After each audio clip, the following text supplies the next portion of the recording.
Hi, everybody. We're going to give it some time for people to come in as the notifications go out. It's the girl, Angelic Ray. For those of you who do not know my name, I don't always introduce myself. I realize that, and I know that I put the replays on YouTube. And so people come in and they don't necessarily know my name. So, Angelic Ray. Of course, my phone would want to ring right now. Hi, everybody. Welcome, welcome. One moment. Hey, V, I love you. I'm just getting started with the reading, so I'm going to hit you back. Okay, bye-bye. All right, y'all. Let me put it on Do Not Disturb. A matter of fact, while we are here. And I'm so excited, y'all. This is going to be a powerful lunar eclipse coming up because it's a transition of what 2025 and 2026 is going to look like. So just bear with me. If you don't have some water, tea, coffee, go grab that in just a moment. We're going to get started. I'm going to share with you the houses real quick. Let me just put this on Do Not Disturb. Or at least on airplane mode. Whatever. I'll do that for right now. It'll be easier. Okay. Just y'all, if you stay to the end. Yes. All the purple hearts. I love it. I definitely felt a lot of the violet flames for sure. Remind me to take my phone off airplane mode, please, if you're still here to the end. All right. So I did pre-shuffle the cards like I usually do. And I want to read to y'all one card. And it's so very interesting because in the book, it doesn't talk anything about solar eclipse or lunar eclipse. I don't think it does. But clearly, there is an eclipse that's happening here. And this is from Kali Ma's deck, which I absolutely love and adore. This deck, it says, good afternoon from Miami, Florida. Hello, 305. Okay, hello. Hello, Jesse. Hello. And this is Kala Vratree.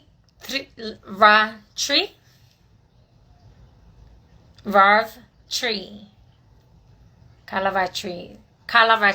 There we go. Thank you. Hi, John Michael. So I just want y'all to just really take a look at this card for just a moment. And really allow your intuition to sink into this energy for just a moment and see what comes up for you. And then honor that, right? And before I go to reading what it says in the book for that, like I said, just listen to your intuition and honor that. This is going to be important because your intuition is one of your loudest guides, right? It's here to help you navigate through your earthly experience while staying in alignment with your higher calling, right? Your highest self. And so Pisces is very much connecting with your psychic energy. It's very connected to the subconscious mind.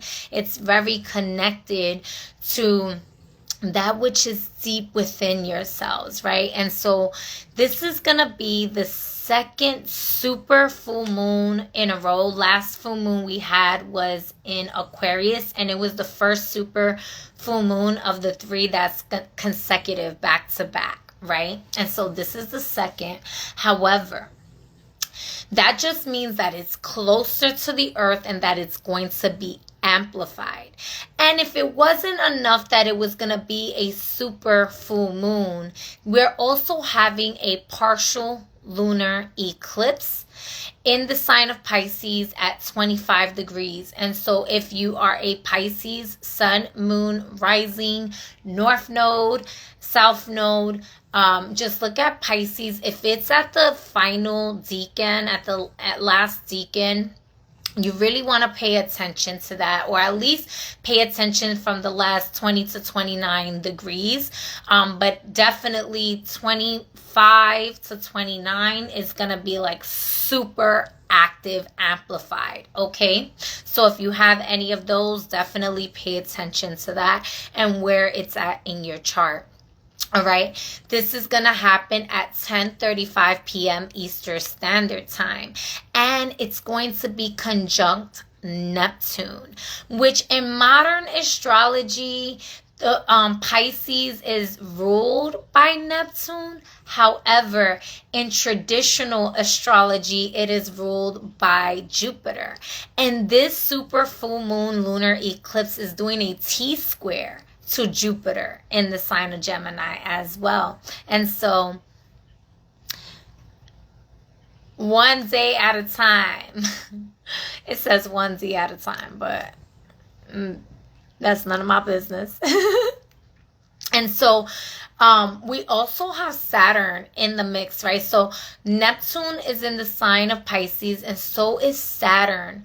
What I really want to say is, you know, this energy, the lunar nodes shifting, you know, in 2025, that's going to happen in January 12th of 2025 until July of 2026, right?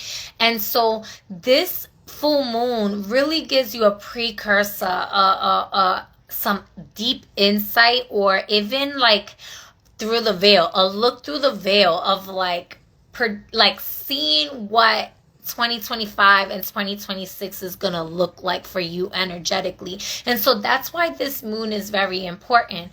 You could also like backtrack a little bit, like 18, 19 years back towards like 2006, 2007, right?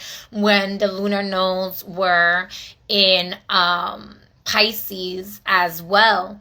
Okay. However, there are going to be some changes because obviously we have like Saturn in the mix, where Saturn is in Pisces and Saturn wasn't in Pisces in 2006. And so definitely allow yourself to have some remembrance, right?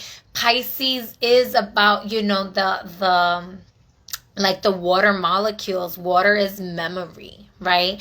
Pisces gives you that access to past lives' energies. And let's just face it, a lot of us may not even be living the same lifestyle we're living today that we were living in 2006. And you can look at that as a past life. It's something that happened in the past in your life, right? And so really take a look as to what was going on in your life. We also didn't have a T-square going on in Jupiter at that time like we will now.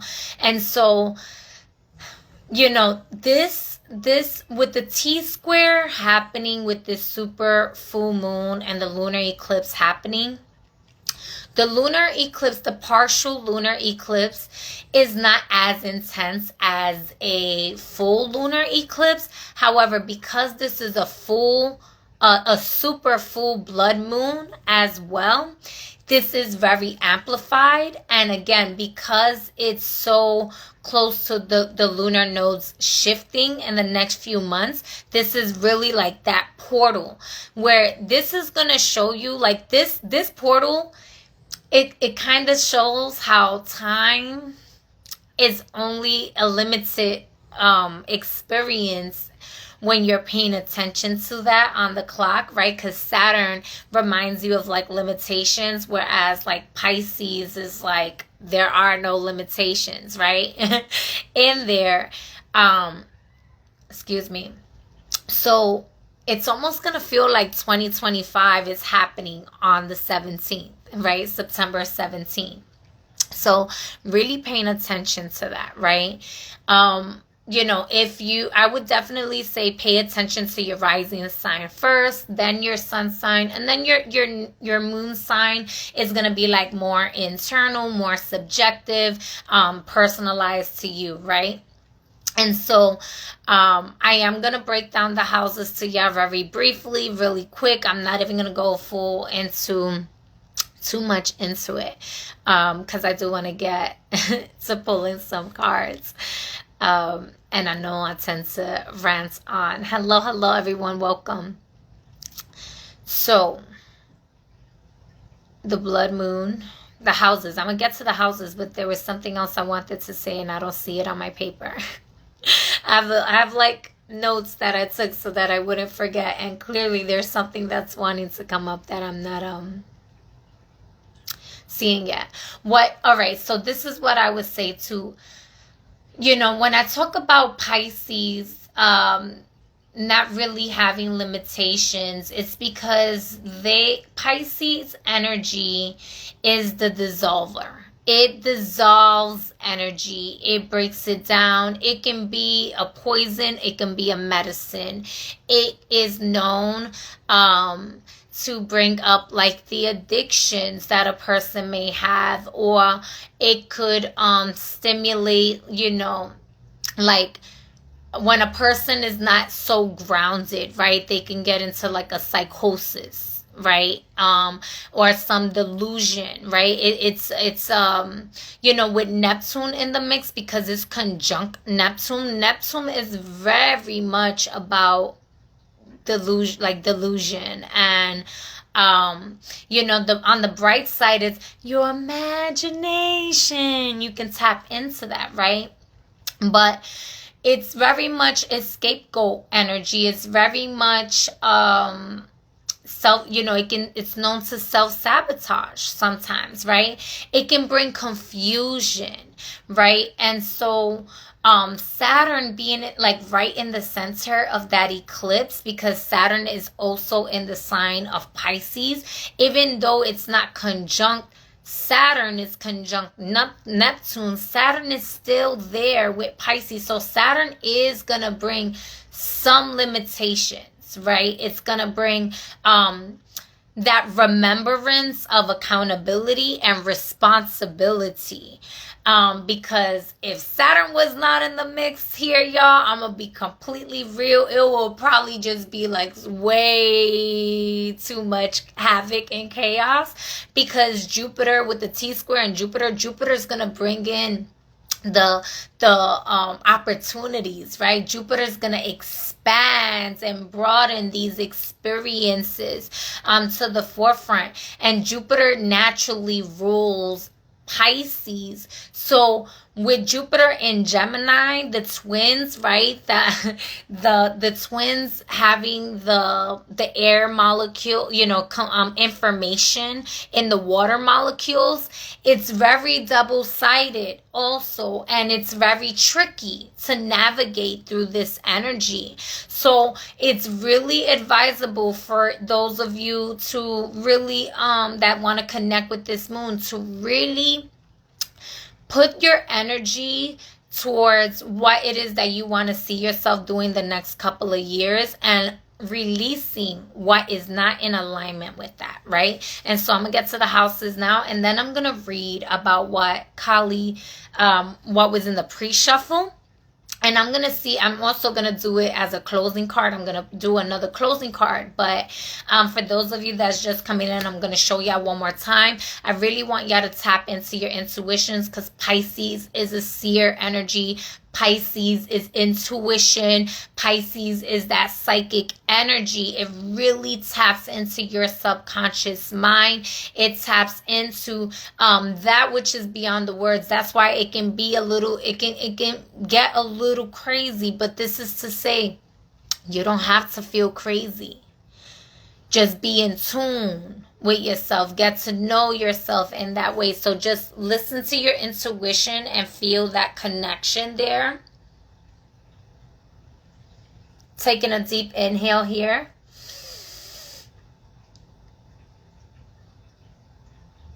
Exhale. So I guess I'm going to read this first, and then I'm going to go to the houses. So this is card number 32. And Kala is the god of time, right? And so this is Kalavatri. Kalavatri. She appears beneath the cloak of night, revealing the truths that must be known to set the heart free. She offers you an opportunity to engage in a profound and enduring transformation. This will lead to a powerful rebirth, free from even the most persistent patterns or pains of your past. Your soul is in deep healing.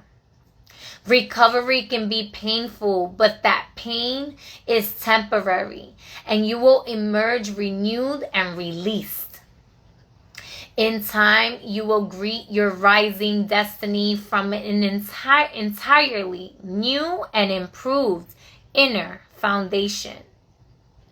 You are blessed to experience a new life within this lifetime. And so there's way more that it says. I'm gonna leave that towards the end. Like I said, I'm gonna leave this as like the closing card too, and I'll finish reading the rest there. But I was getting that. I was getting major like fears being lifted. I was getting like what it, I think it was in this deck. Yeah, like it's funny that she was talking about the heart, right? It looks like a heart here, but this is the Justice card in this deck, and it's in the bottom of the deck. And I was just really getting like just so many anahatas, heart chakras getting activated, crown chakras getting activated, and a lot of like emotional purges. We also do have Mars and Cancer at this time, and you know, so the actions, the energy that's moving with that, it's like you want to be a little bit gentle. It's going to be very emotional. This is a very emotional moon that we're going to be experiencing, right? And so if you are an Aries, right? If you are an Aries, sun, moon, or rising, this is happening in the 12th house. And the 12th house is that, you know, this is going to let you know that it's time to surrender. You've been through a lot of transformation, a lot of just heavy energies. You know, there is a caution here with Aries, you know, and your addictions. So minding addictions.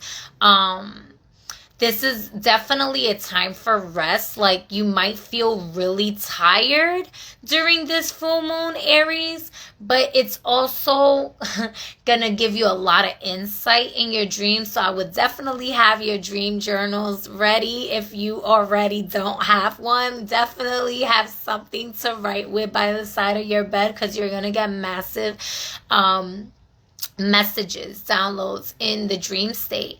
But not only when you're sleeping, even daydreaming. This is a lot of like your intuition is gonna be even stronger. You may have certain experiences that maybe you decide to do, and I'm not telling people what to do, but maybe you do like some psychedelics, or if it's not psychedelics, this could just even be like some sort of like natural plant medicine, or whether it's tea, or you know, just some sort of plant medicine, or even maybe something going on with like the hospital, because this is an eclipse as well. So with eclipse energies, you know, sometimes it's hard to see. You could definitely do some Blue Lotus. And, you know, with Blue Lotus, what I like about Blue Lotus is that it really is euphoric, right?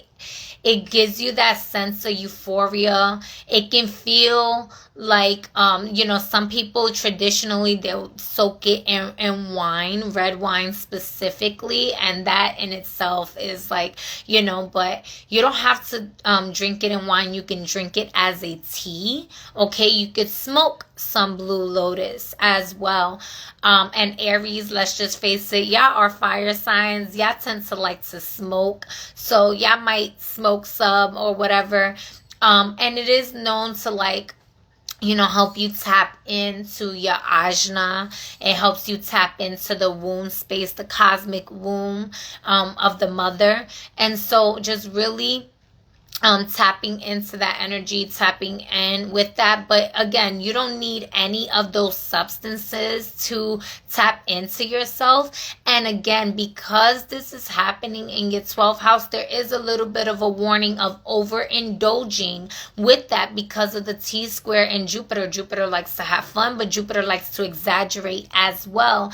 And you know, with Pisces, you know, energy, the 12th house is the natural ruler of Pisces, right? So in that, you know, there's escapism. Are you going to these substances due to avoidance? Are you avoiding dealing with yourself or certain issues? Maybe, you know, you were going through a really hard time and you're just wanting to have fun now, but then you're using this as a form of escapism. Saturn is, if you're going to do it for escapism, Saturn is going to give you a rude awakening to get back on track with the spiritual awakening for the accountability and responsibility so that justice is in balance, right? So just, again, caution with that. But definitely, you know, and because this is an eclipse, certain portals, like if you're not really already in tune with working your own energy, I would say either, you know, do this in a like sacred ceremony where there's someone keeping the space cleansed, keeping it you know, in divine alignment with your highest good and the highest good of all involved, or just maybe you know, do it another time or something like that, because I know you mentioned like eat maybe like micro dosing or small amounts of like mushrooms. These things definitely can help you reprogram your subconscious minds. And Aries, you know, with everything that y'all had going on, this is just really gonna say, you know, it's okay to relax a little bit if you're feeling anxious during this time, because you are about to undergo a major transformation that is going to bring you like, you know, spiritual awakenings back to back because of how tapped into your subconscious mind you're going to be. And in that same note, you know, this is a great opportunity to practice spiritual practices, right? Spiritual techniques, whether it's meditating or astral projecting and you know, those types of practices, you know, and just connecting with your chi, connecting with your psychic abilities, that will be very beneficial to you, and it's gonna actually bring you like greater fortune moving forward in the next couple of years if you do that. So that's really what that energy is saying for you guys. I just want to make sure I didn't forget anything. Taurus. So before I go to Taurus, let's see here. Let me pull a card here for Aries. Here, I guess I'll do it with the zodiac. I'm doing things a little bit different, y'all. For those of you who know, like, I switch it up. I allow spirit to guide me. Sometimes I just do the whole collective reading all in one shot, and then I do signs. Sometimes I don't even do the signs. So this is how we're going. So Aries, we're going to go to Aries, then we're going to go to Taurus. So tell us a little bit more with this full moon in Pisces. Thank you.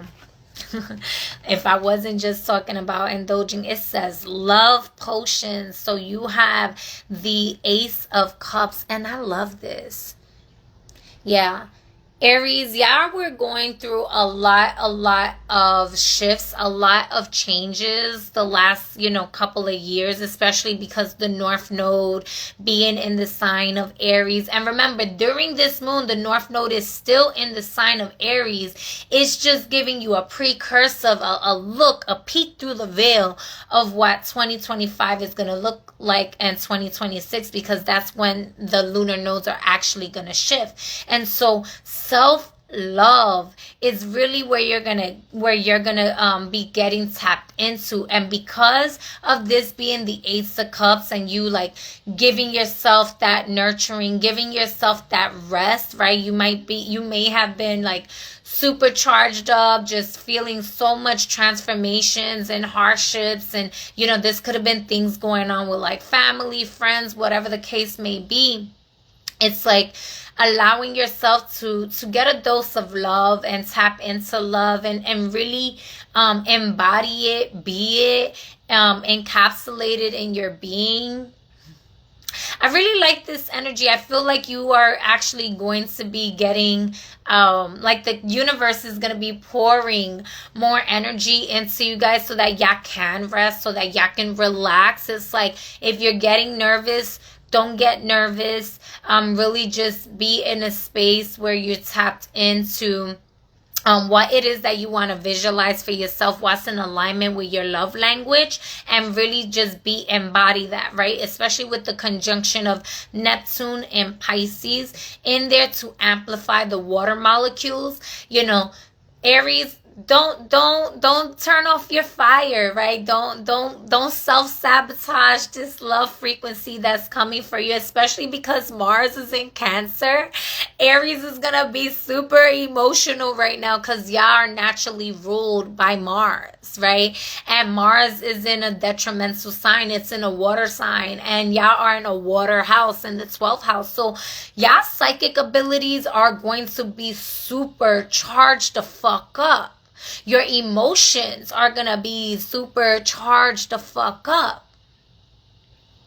And it can be overwhelming, but there's so much information there for you if you don't repress it. This can be suppressed memories coming up to the surface for you to cleanse, for you to navigate through. Maybe it was that you've been doing some shadow work the last couple of years, and you find yourself rebirthing yourself into a new being that finally felt like you just came out of the darkness into a new space of light. Water, fire, not fire, water. Yeah. I always say, like with alcohol, I call it hot water. I say esa agua caliente, I always call it, because let's just face it, the spirits that's in there, it's hot water. But yeah, Aries, if you do find yourself indulging in some like alcohol or other toxins, just be mindful of it. I would even recommend that y'all possibly have some like activated charcoal in your home, because if you find yourself getting like some sort of like alcohol poisoning or something like that, you can like take a spoon, or take a teaspoon of activated charcoal and drink it down with some water to kind of kill some of that like alcoholic poisoning, or if there's any, like maybe your stomach is a little bit sensitive or something like that, just because Pisces, the 12th house, is also the hospital again. So mind your temperament. I would say mind your temperament. And really, trust your intuition. If your intuition is guiding you out of a space where like maybe it feels like there might be trouble there or something like that, definitely, if your spirit is telling you it's time to get out of Dodge, then get the fuck up out of Dodge. Trust your intuition. It's going to be super heightened at this time. All right, Aries. So I don't want to go too much into that. We're going to go into Taurus now. So thank you, Aries. I'm going to take a sip of I got coffee. It's one of those moves. I'm like, okay, this year I've been drinking coffee more than I have in like the last, I don't even know, like maybe the 6 years or something. It's kind of, I'm enjoying it though. So.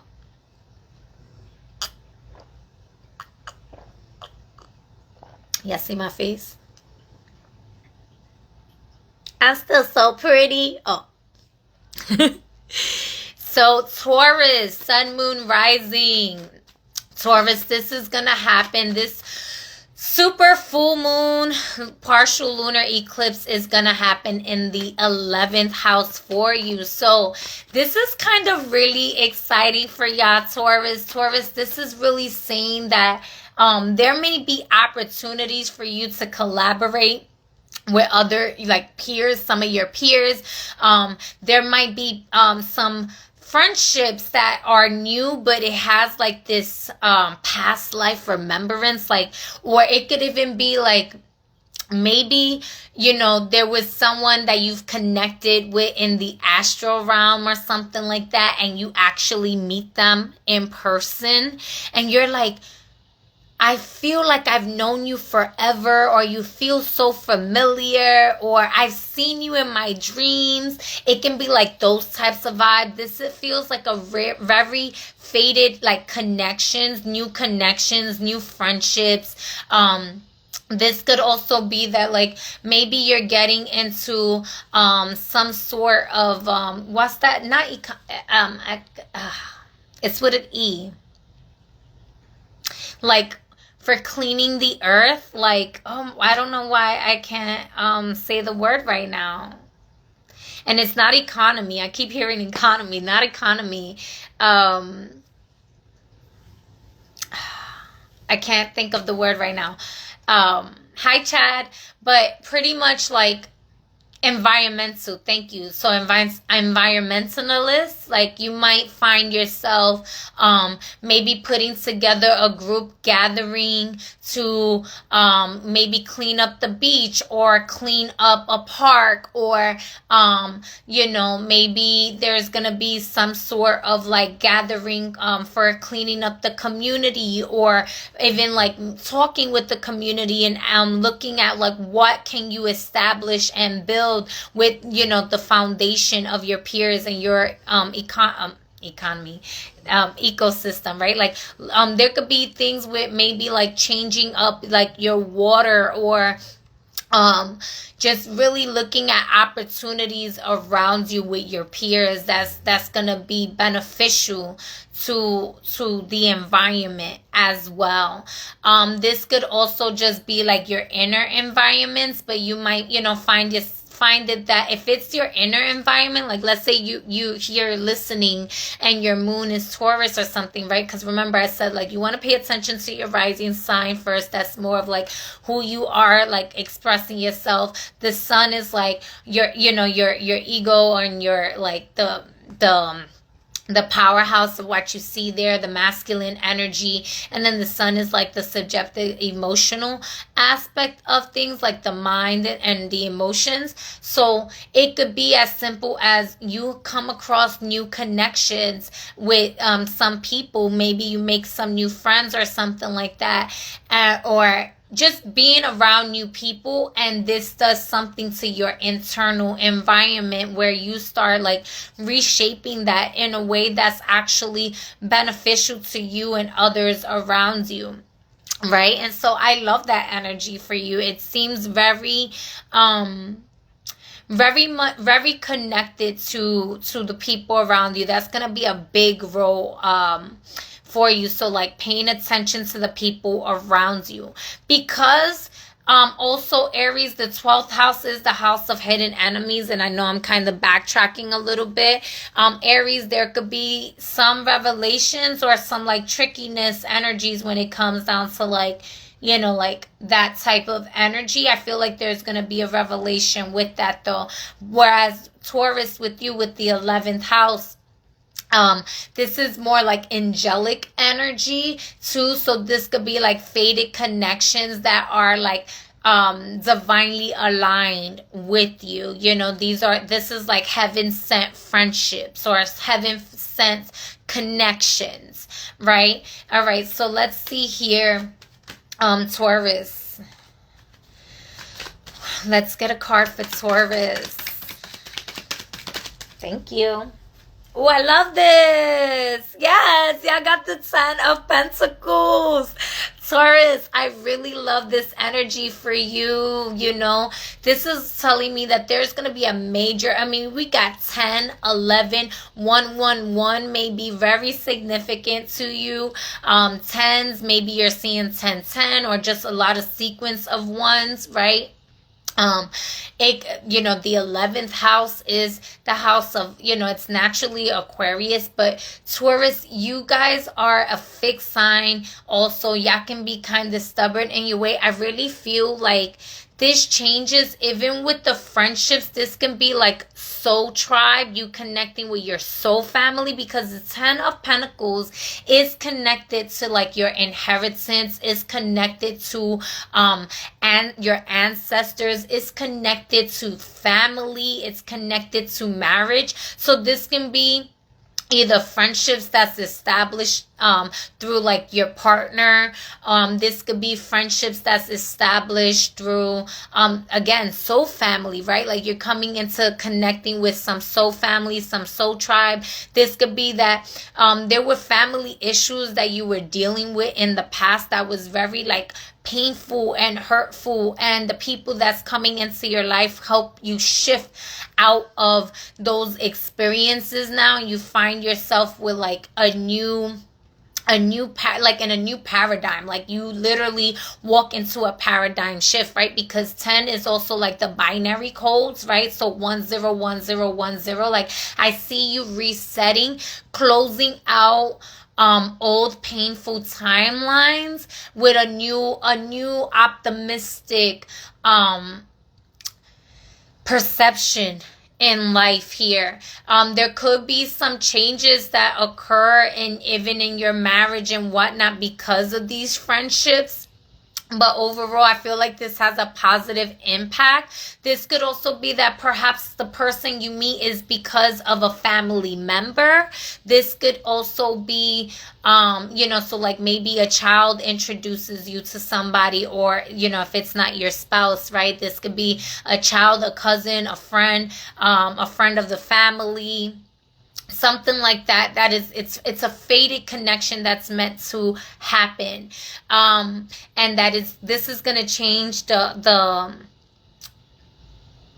it's not going to happen overnight. They want me to be clear. Like there's still going to be a lot of needing to persevere, right? Needing to keep forward. But there's a lot of optimism that's happening here for this reset for you, Taurus, because you also been through a lot these last few years, especially in regards to like your relationship. So this could be as simple as like maybe you reestablish a friendly connection with your partner where like maybe y'all forgot how to be friends. If you are in a marriage, right?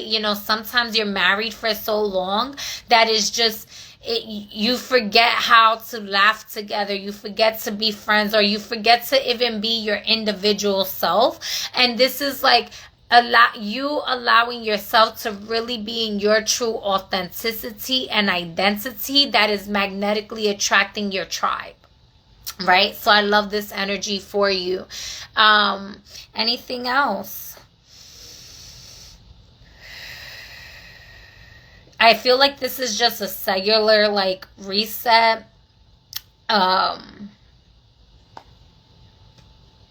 I feel like money opportunities is going to present itself if you do some collaborations with your peers.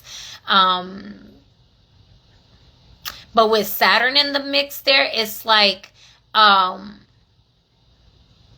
this might be something where it's a good opportunity for you to invest in something with it could be maybe you're gonna be investing in something with someone or something, and this is gonna like bring longevity to both of you or something like that, and this is like a karmic fated thing that's actually meant to happen.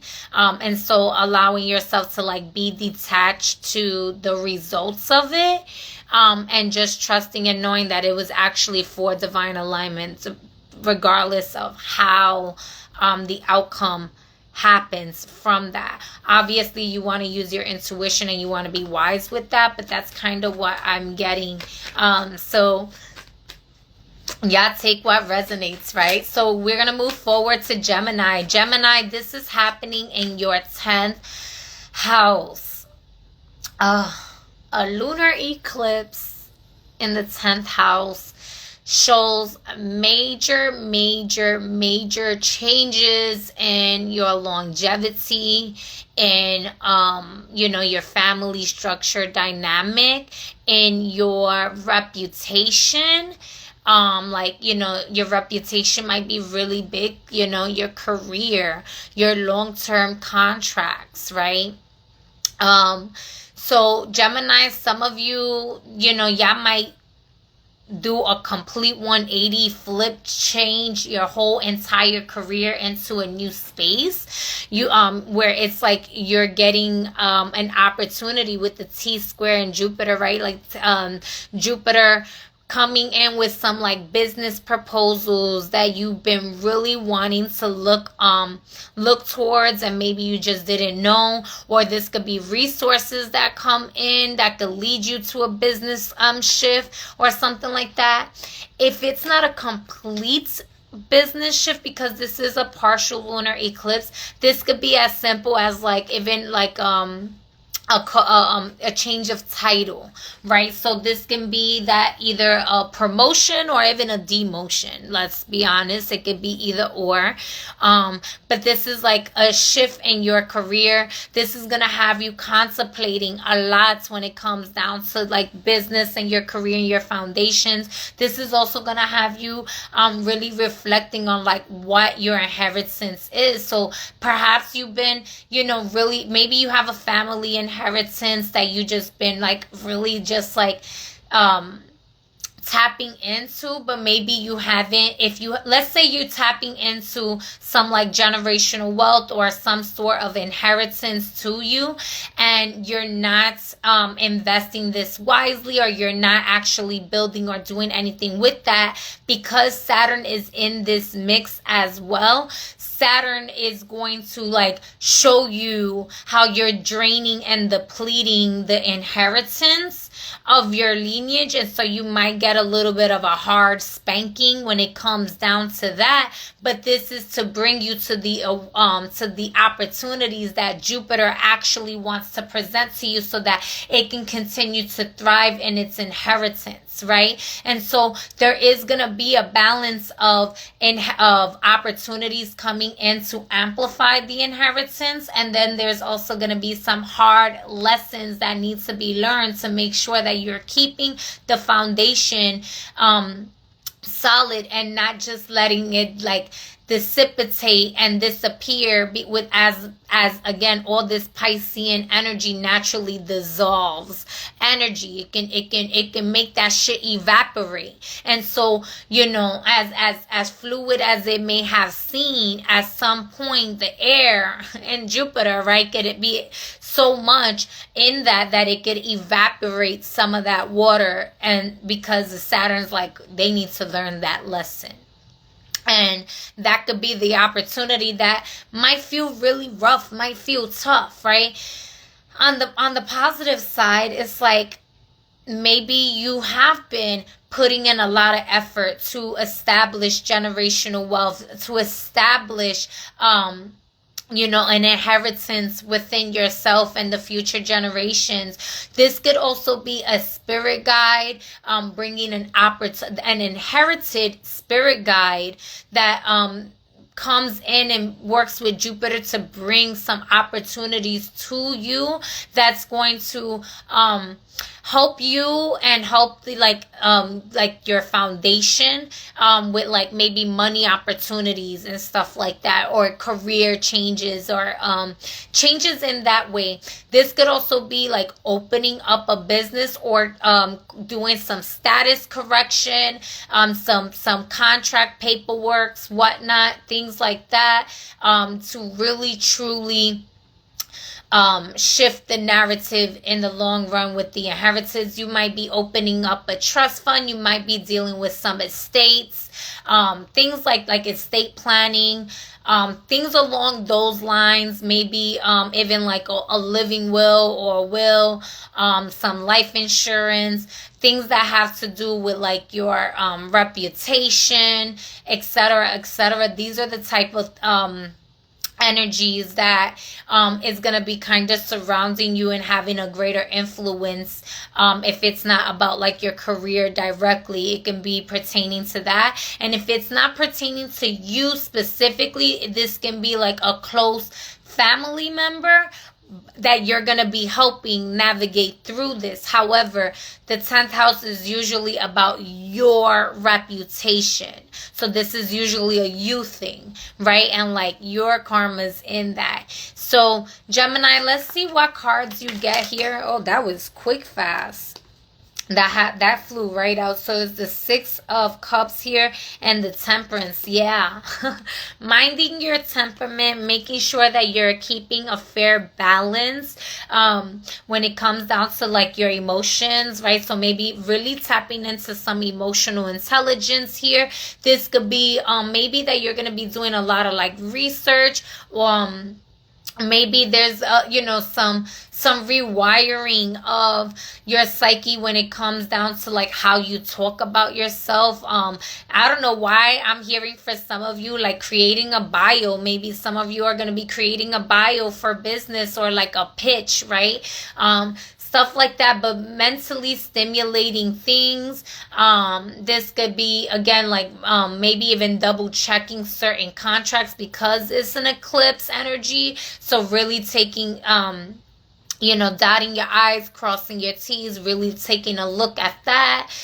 This could just be that like maybe you were talking really down on yourself, really being a harsh critic and criticizing yourself in a certain type of way. And now you have this like epiphany where you realize how important your words truly are, especially because Jupiter is in your house. Jupiter is in your zodiac. Jupiter is in Gemini and it's having a T square. So there is going to be a little bit of a challenge with that, but this challenge is going to be expansive. So opening your mind to new information, allowing yourself to balance out your emotions and not get so consumed by them, but be aware of them.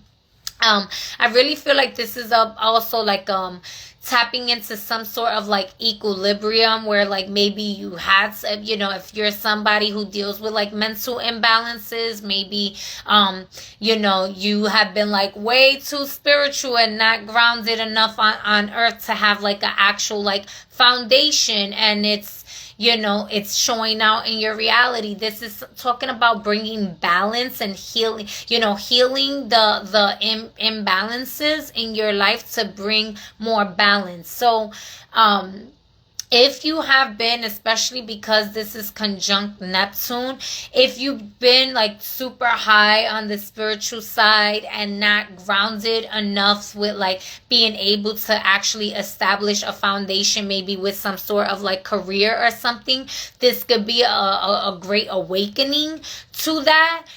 This could also be like a sign that it's time to get a little bit grounding. Use your spiritual wisdom and knowledge as a guide for your earthly experience and balance that out, as above, so below, as within, so is out. And so there's no more like escaping, what it is that you're really having in your mind. And you've established the reputation you have with people is because that's what you actually have been showing out there. And so this is really gonna be showing a lot of like where you either been overcompensating, undercompensating, or even like where there's a need for maybe greater responsibility, or some sort of accountability. This again, like if it's a career, and this career shift is happening to bring healing, let's say to your finances or something like that. This could be that like, you get this opportunity to expand, your finances in a more prosperous way, but it comes with greater responsibility as well. So take that how it resonates, y'all. All right, the next sign we have here is Cancer. Cancer, this is happening in your 9th house. And this is super emotional for y'all. Y'all might be really thinking about getting away. Y'all might be fantasizing about, you know, taking a trip abroad. Like, y'all might be ready to go get married in another country, move to another country, just visit another country. I would strongly suggest, like, if you can't do any of that, or you're not going to be doing any of that, this could just be that you may be connecting with people abroad. You know, this could be learning other cultures during this time, the philosophies of other maybe like different religions, or just that which is like truly resonance to your heart space. This could also be, you know, maybe you're going to be connecting more with, you know, the internet is a great place to connect with people from all over the world, right? Or even creating like a vision board. This could also be maybe that you have a shift of perspective, like, you know, maybe your belief system was once upon a time like really, what card is that? The 8 of Wands. So I definitely see travel here. This is your card, Cancer. So some of you Cancers truly could be traveling or moving abroad, you know, to a different country.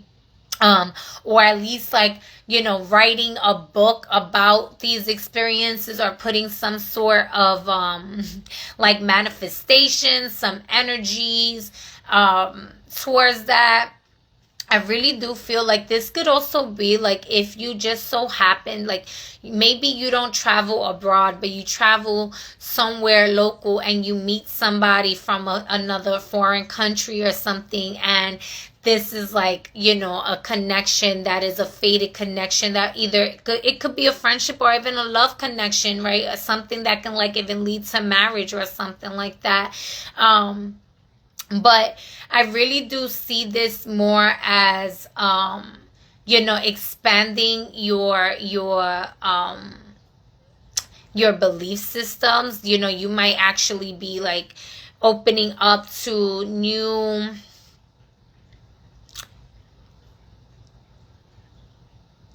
like new, I want to say new philosophies, but it's even deeper than that. It's just like new information. You're going to be utilizing new information. You could also be writing some new information out, which I said that already. Cancer, this is very emotional for you as well. This is really going to ask you, like, maybe you're contemplating, like, do I want to get married? I keep saying marriage because I feel like that type of stuff is like coming up for y'all, but this is super emotional. There's gonna be a maybe even an opportunity for you to travel somewhere. That this could be business, or this can be just like love related. All right, Cancer. I really do feel like this could also be that maybe you have some visions in connecting with like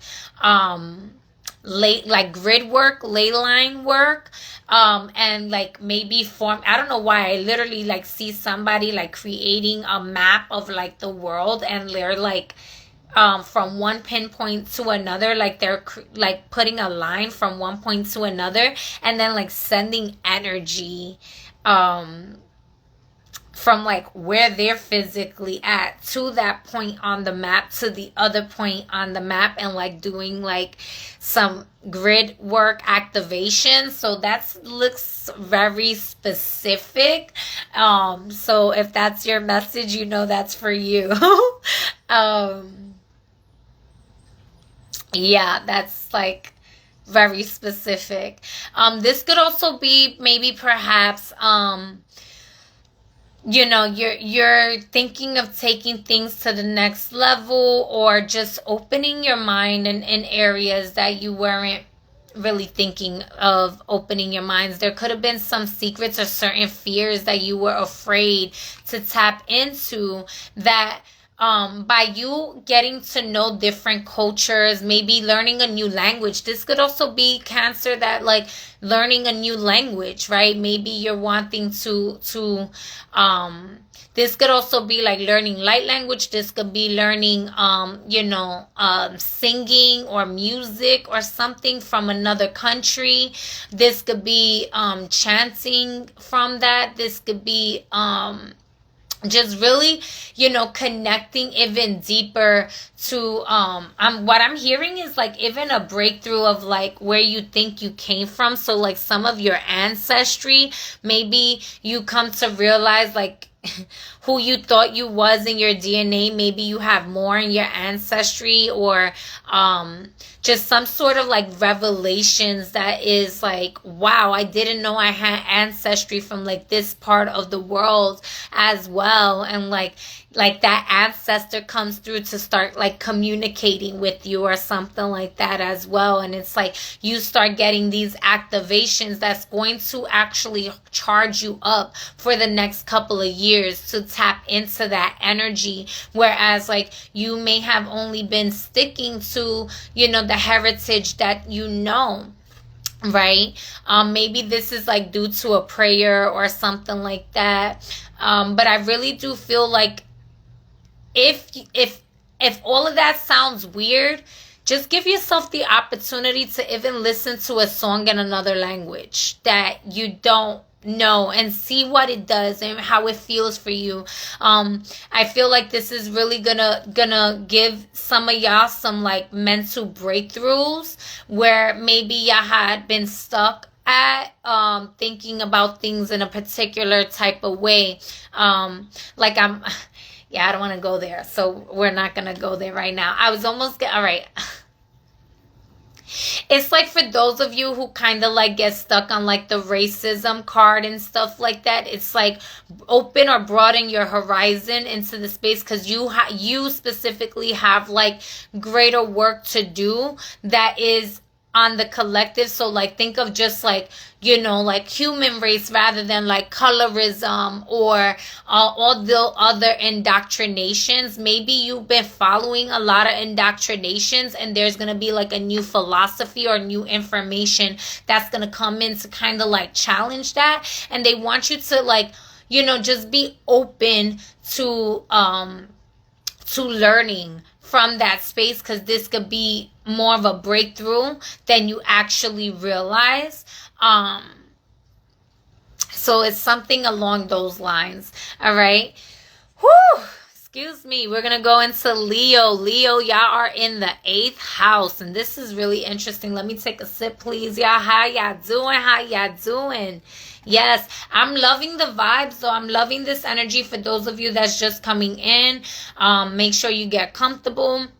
We're talking about the super full moon partial lunar eclipse that is happening at 25 degrees in Pisces. It's going to happen at 10:35 p.m. Eastern Standard Time. It is doing a T-square to Jupiter with Saturn right in the middle in the mix there too between the eclipse. And this is happening September 17. And we have the lunar nodes, the fates shifting in January 12th of 2025 to July of 2026. And so this full moon is really going to be like a precursor for you to be able to see what the next like year and a half, almost 2 years are going to really look like. So this is giving you like that quantum leap into the future. Right? And like 2025 happening now, essentially that portal. And it's like, time, what the fuck, talking about Cancer in the 9th house is like, what the fuck is time, right? Like time traveling even, right? So let me take a sip. Just kind of catching you up. You're definitely going to want to go back to the beginning as well for more information. Listen for your sun, moon, and rising. Your rising sign coming first, your sun sign second, and then your moon sign for more introspective, internal, emotional aspect of how this can influence you. Remember that we have all these signs, and we are not just our zodiac signs. We are greater than that, but they do have influence, right? Like a muse, they act as a catalyst that we can use and tap into if it's so divinely righted for us. And the astrology just shows so much that, like, even when, you know, you think you have free will, it's like, you know, sometimes your subconscious mind is just so tapped into a certain frequency, to a certain energy. And it's like, when you look at the astrology, you're like, oh my gosh, that's like what I've been doing and tapping into. And it's like, oh, was that your free will? Or was that aligned in the stars already for you? Was your contract already written before you got here?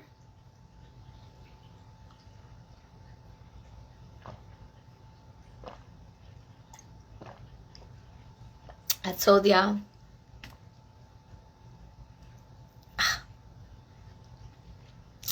Whatever. I love this filter though. All right, y'all. Leo in the 8th house.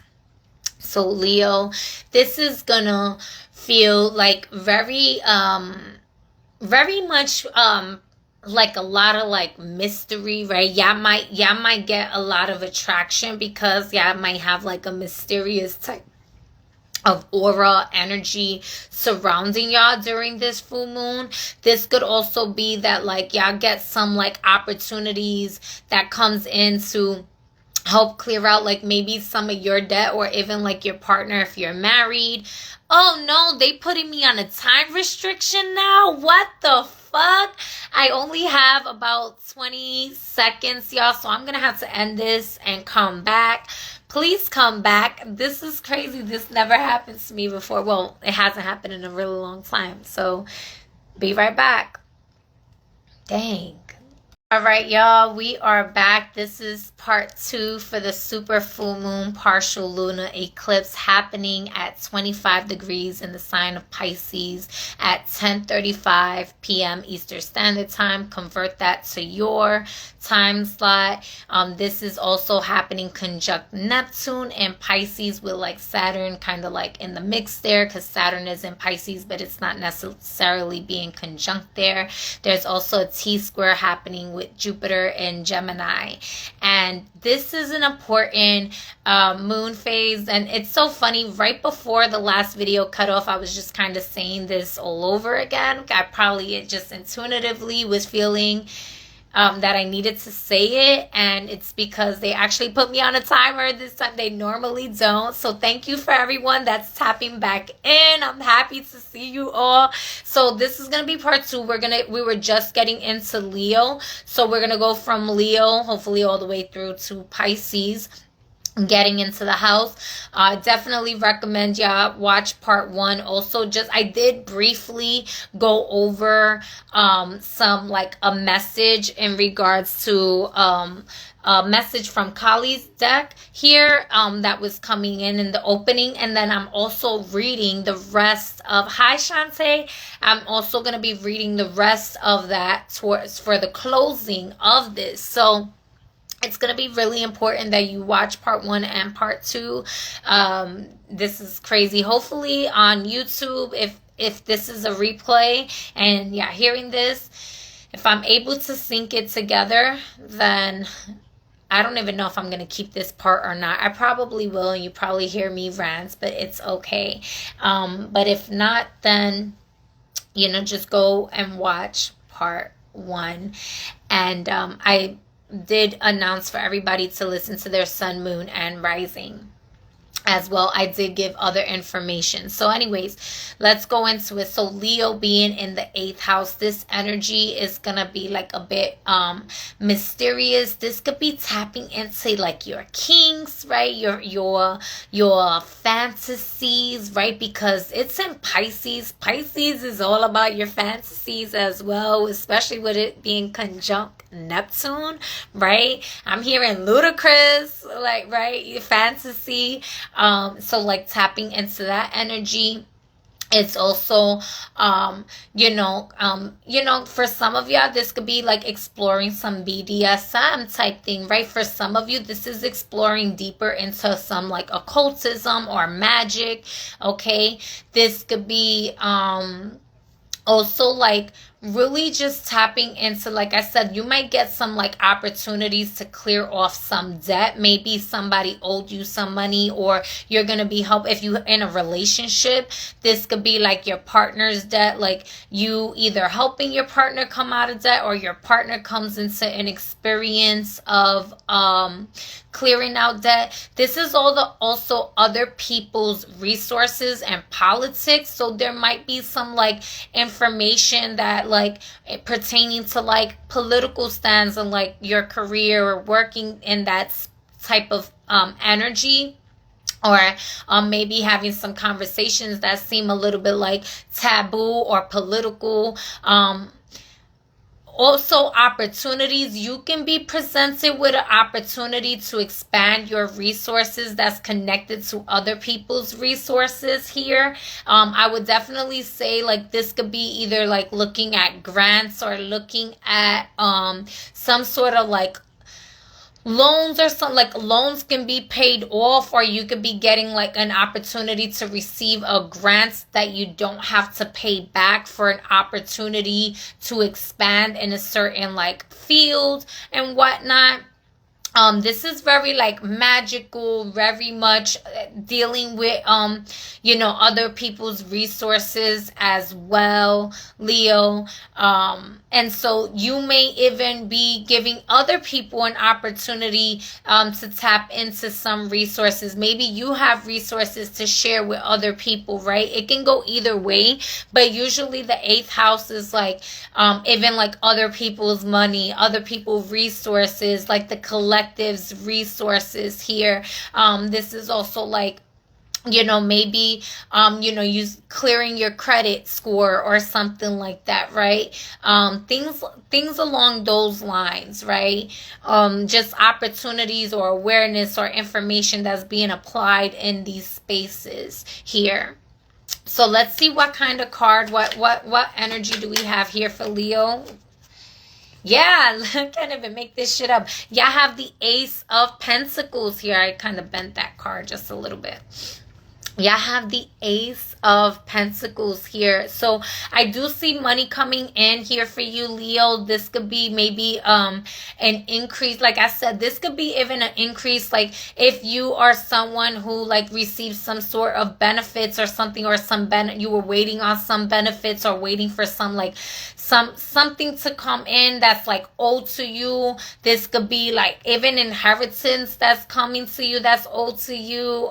Some sort of financial opportunities or tangible opportunities that's of resource to you, that's owed to you, that debt paid in full, or that type of experience. And this is going to lead you to like a transformative experience, to where you find yourself being able to stretch yourself and be more resourceful to others because of the opportunities that's coming in.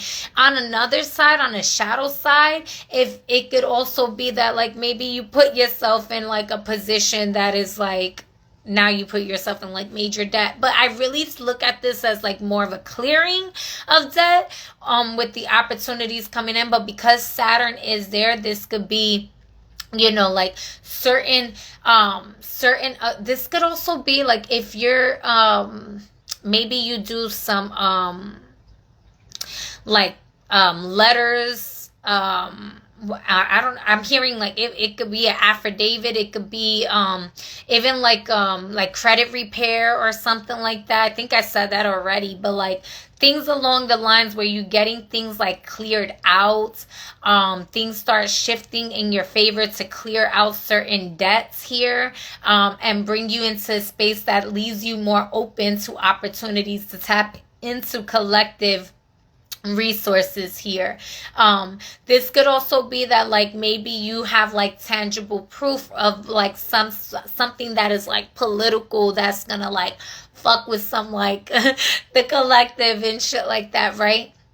This could also be, I don't know why I'm getting like maybe like a talisman that you create, like a tangible talisman. This could be like a ring or a necklace or something that you wear, kind of like protecting your energy. I feel like you're going to be naturally seen, but there's also some sort of like cloaking energy with this talismans here.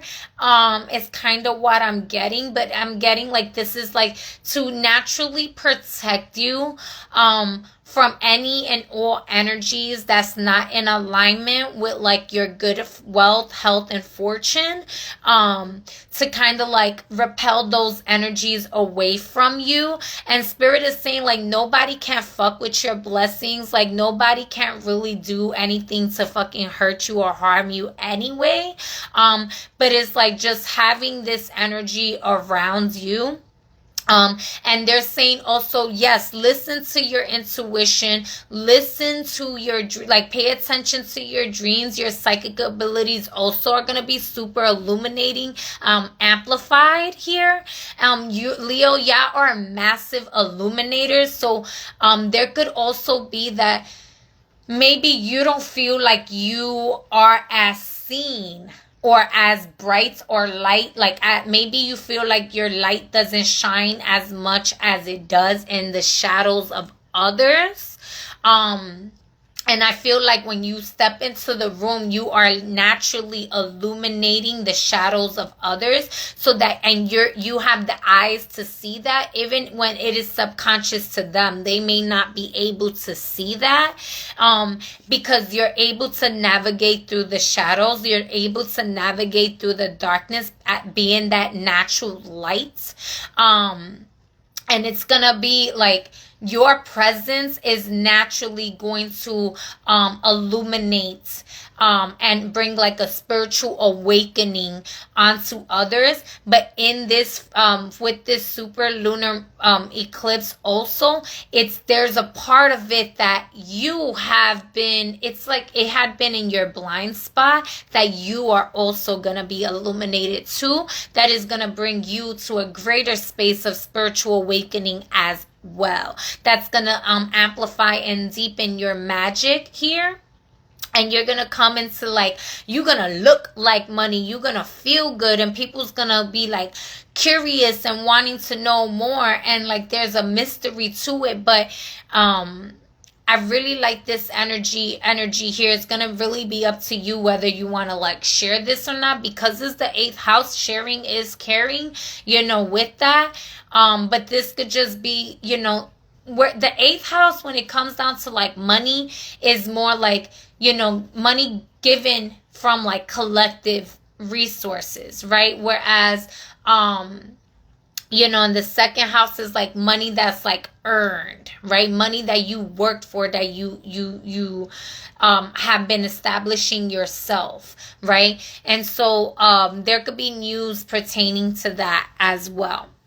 So I don't want to keep repeating myself. We're going to move forward to Virgo. Virgo, this is really important for y'all because right before this, and I didn't mention this earlier to the other videos, so for those of you that's here, listen up, right?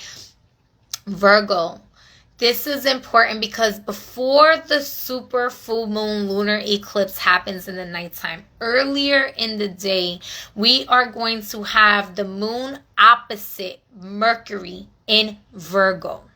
Okay? So there's going to be a lot that y'all need to pay attention to the details to, especially because this is a precursor to the North Node in Pisces, whereas Virgo, that means that your energy is going to be the South Node in 2025 to 2026. So y'all going to go through major shifts of needing to reevaluate, really needing to see where you may have been having like massive control issues, maybe where you have been self-sabotaging, or this is gonna really have a big impact on your day-to-day routines, all right? maybe your eating shifts. There could be something about like healing that's going to happen, right? This is also like big fated changes in regards to like your relationships, if you're married, or just any form of partnerships, but especially like love partnerships. This could also do with business. People don't look at the 7th house as business, but this 7th house is like long-term contracts as well, right? So this is a big thing that y'all want to pay attention to earlier in that entire day, with the moon being in the sign, because the moon is going to be in Pisces earlier in that day, but it's not going to be at it's not going to be at its peak yet, but it's still going to be in with the ecliptic energy, okay, until when it gets to the peak in the nighttime. This is a lot of energy for y'all Virgos. It's going to feel very intense, very emotional. And I will really ask y'all to kind of just, I know, and y'all natural earth signs, so grounding is a thing, but also allow yourselves to because with Mercury, with the moon going opposite to Mercury in Virgo, this is really going to illuminate what it is that you have been holding on to that is keeping you back. This is really going to illuminate to you your thought processes, and are you even open to new other ideas? Are you too controlling? Is it controlling to the point where you are not, you don't have any control over yourself, so you're trying to control your environment, right?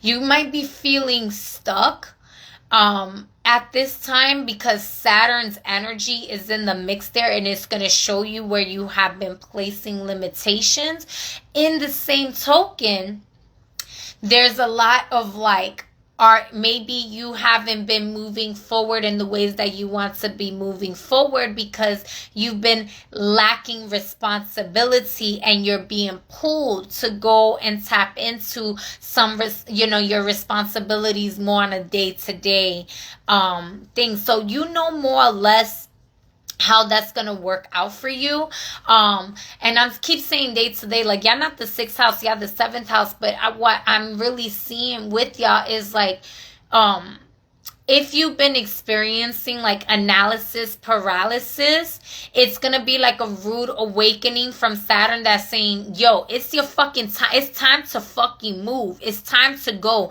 You keep wanting to play around or procrastinate and self-sabotage, and you worried about everybody else outside. You might be, maybe you're in a relationship, you're in a marriage, and maybe you're too focused on your partner, and you need to be focusing on like how y'all both gonna establish things moving forward. Or maybe there might be something about you needing to separate, like controlling your partner and really get to yourself.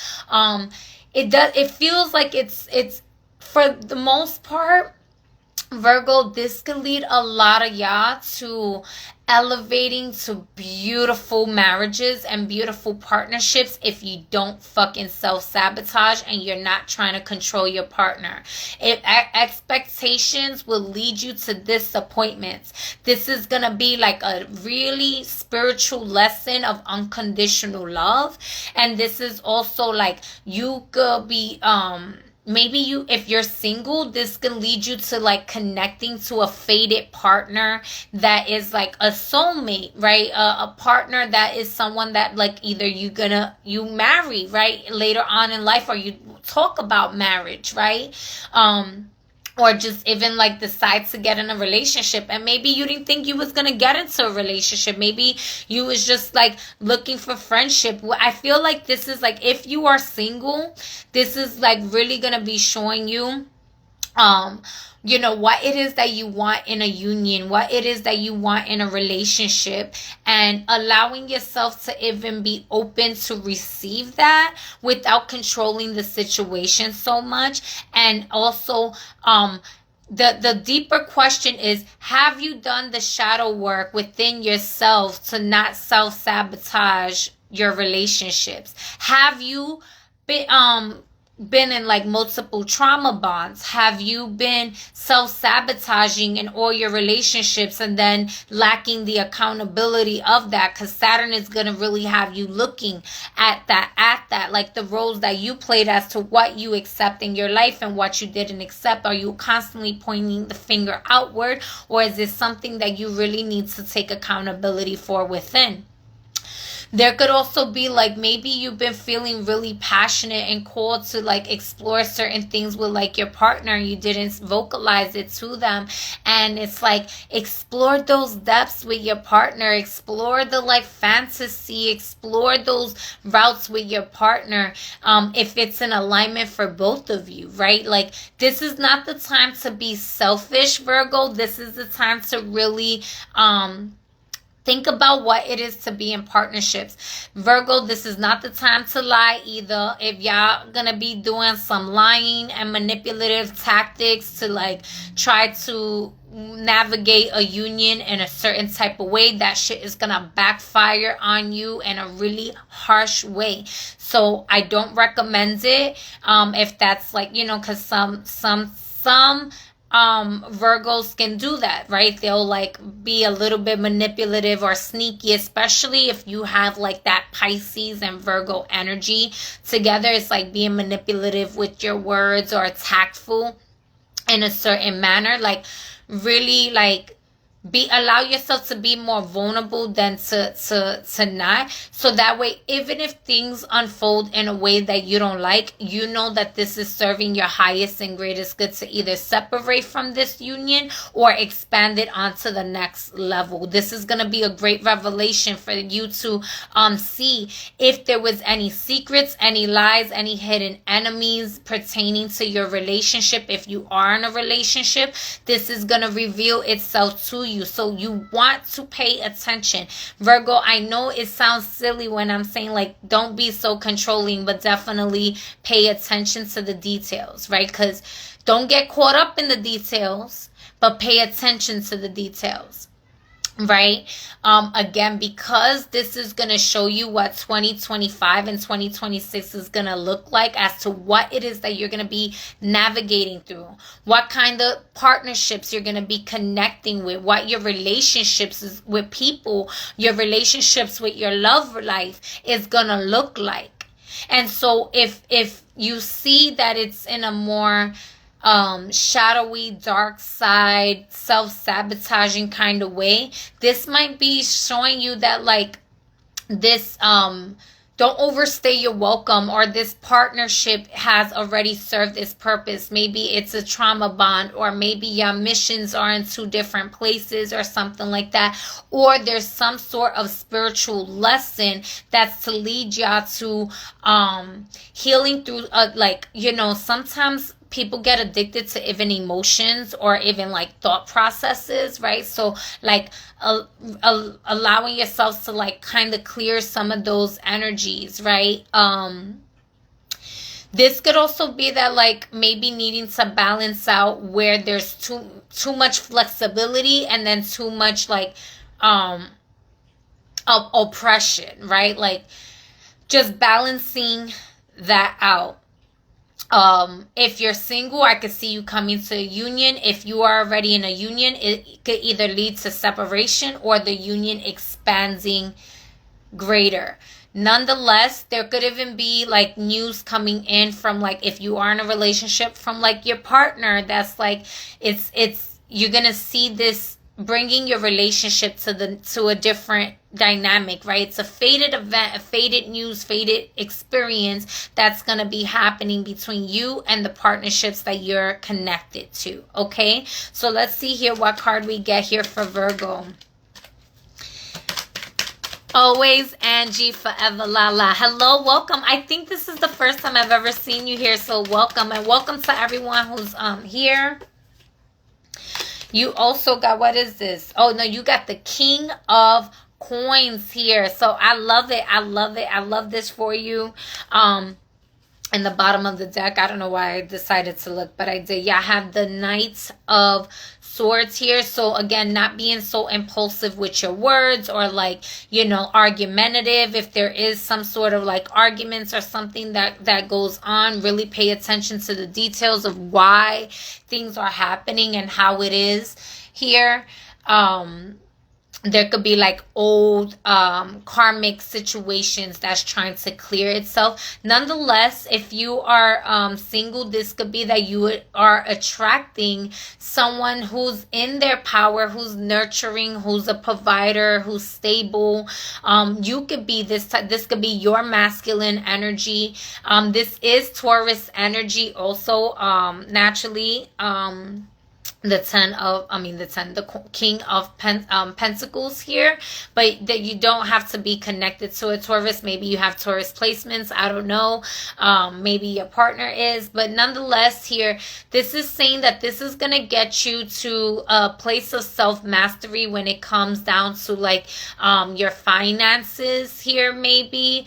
And I did mention the 7th house being like contracts here too. So this could be, you know, business stuff that's going in. But I do see this also like, you know, really getting into a space where there's more stability coming in with a partner, right? So if you've been thinking, like if you're in a relationship but you're just thinking single, this is like, if you're not building in coherence, I think is the word that I want to use. I'm not sure.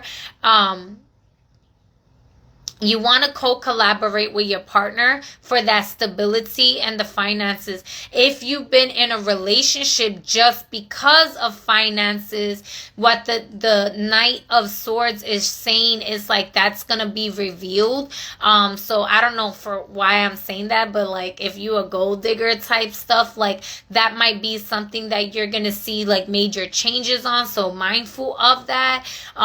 There could be some sort of like even arguments that occur, but the way that I'm looking at this is when it comes down to the shadow side of it, if it is about any shadow work, any arguments, any cheating, any like if it leads to like divorce or separation, it's because this lesson has served its purpose to the fullest already, and it is time for you to establish a new foundation moving forward. If you are in a space where you are single, this is giving you the opportunity to provide what it is in a union, what it is that like, you know, I have a saying where I say I require a lot, right? And the truth is I do require a lot, but I also give a lot, right? And so coming into an equally yoked relationship or connection, this is going to bring you more, you know, balance. This could also be like finances coming in regards to like your union or something like that as well. But I see this more like stabilizing energies. That's like stabilizing. If it's not a karmic trauma bond type stuff, then this is really showing you like how to get to your north node in a way that's going to be more grounding and more establishing that solid foundation for yourself moving forward. Especially because, you know, y'all gonna be the South Node, which is a lot of like past life energies. You know, y'all might have exes that try to come into the forefront. You have to really ask yourself, like, does staying in connection and communication with my ex serve my unions and partnerships moving forward? Or is there really a need to like just cut off the communication with my exes, right? Or it could be that, you know, maybe there's an ex that you have a healthy connection that that it led to something platonic, that y'all knew that y'all were just like meant to be friends, and you get some advice that is gonna help you in your foundation for stability moving forward. Whatever the case, is going to be different for everybody. But y'all know, if y'all have some exes that y'all still in communication with that y'all need to let go, let them go. let them go. Let them go. And if y'all, and so that y'all can be in the space of like really having that stable foundation moving forward in the partnerships that you want, right? You would want your partner to respect you, so respect your partner, right? This could be maybe an extra, I keep saying X because I'm getting like South Node energies. This could also be that perhaps y'all meet somebody who's like a past life lover or soulmate or something like that, that is actually someone that you could even consider marrying or building a foundation with. And y'all did not have a physical relationship in this lifetime yet or before, right? And so those types of opportunities coming in. This could also be that y'all, some of y'all are getting married. So whatever it is, this is, asking y'all to get more grounded and be more solid in your foundations, right? Maybe reestablishing some of your finances and getting that in alignment. All right, Libra, we're going to move forward to y'all. Libra, y'all are in the 6th house. Libra, with y'all being in the 6th house, y'all could be dealing with some changes when it comes down to your health. Your body may be communicating with you in certain ways that, this could be that your health is getting better or your health is getting worse. You really want to pay attention to your body. You may have been dealing with a lot of health issues the past few years and everything like that, and maybe things were getting better, but now, maybe there's something that comes in, gratitude. Maybe there's some sort of like body ache or pain or something like that that's really bringing, something to your awareness for you to pay attention to. Nonetheless, Spirit doesn't want you to overwhelm yourself with that, but definitely, get yourself checked out, just even if it's like a regular physical, getting your blood work checked out, everything like that. It could be as simple as like, everything coming back healthy. And that will be great news if you were dealing with some like impurities or maybe whatever the healing is in regards to like your body and your health, right? This could be even like your stomach. So Libra, for some of you, maybe, if you deal with like leaky gut or something like that, like maybe adding some like L-glutamine to your diet and like removing some like garlic or something to like really tend to like your gut health at this time. Libra is going to be really important. And I also did mention, like Pisces being like the hospital, Pisces being poison and a medicine. So just like I mentioned to Aries, having like activated charcoal, I would recommend y'all also maybe just have some activated charcoal. Even if you don't need to use it, maybe this could be for like food poisoning or Libra, for if you've been feeling like kind of like depressed, lethargic, or just having like, some sort of like mental stuff here. If you feeling, I don't know why I'm getting this, but if some of y'all have been feeling like suicidal or something like that, I know this is a very touchy subject. Please reach out to for some help. Reach out to a loved one. Reach out to a friend. Reach out to a stranger. Reach out to me if you need somebody to talk to. Call a doctor. And I'm not, it's not always about like the hospital system and stuff like that, but you are worthy. Okay. So, really just paying attention to that. Also minding like any forms of like overdose or something like that. If y'all deal with those types of things, I don't know why I'm getting even like a little bit of a schizo energy, coming through. And that's very specific. I'm not calling all of y'all Libras like schizophrenic. I'm not doing that. I'm not diagnosing anyone by any means whatsoever. I'm just picking up a channel here. And so if that is something that you deal with, just really be mindful of what it is that you are consuming at this time. You want to really allow yourself to gain some sort of like healthy establishment, maybe eating healthier foods, maybe detoxing your body a little bit, things along those lines here. I'm also feeling guided, not just with the activated charcoal, if there's like some sort of like overdose or something that needs to be cleared out, but even like getting like shots, so like buying some like cilantro and parsley and making like shots out of them, like juicing it and taking like a shot in the morning, a shot in the night, to like clear your body of like heavy metals. If you are someone who maybe you drink a lot of medications or something like that, you're taking a lot of medications and your body has heavy metals, you know, again, there's a lot. So it's like health, gut health, mental health, anything along with health and healing. I also feel a lot of like shamanic energy coming through. So maybe there's some sort of like balancing out, like wanting to get more into like holistic healing and medicines, or just like tapping into your body's natural healing abilities, tapping into universal light source energy, healing source energy that is one with source, the creator of your soul.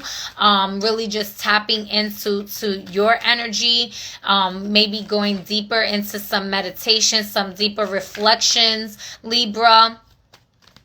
Let's see here.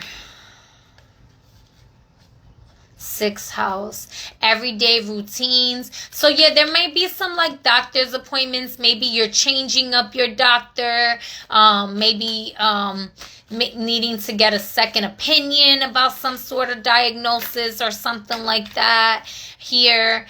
Just really minding your body, minding your daily intake, your daily routines here.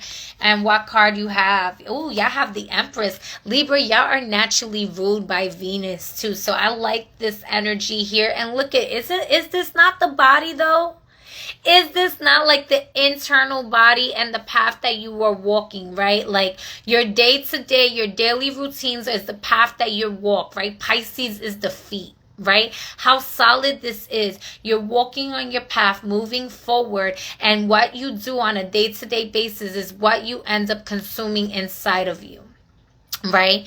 And so Libra, there's a lot of creativity, a lot of love that's coming through here. I feel like Venus is really coming in to support you during this time of like your healing energies, right? And this is also y'all being in your power here. And you see how like the stomach is empty there. So again, I am feeling like there's like a need for like detox or something like that in there for y'all, Libra.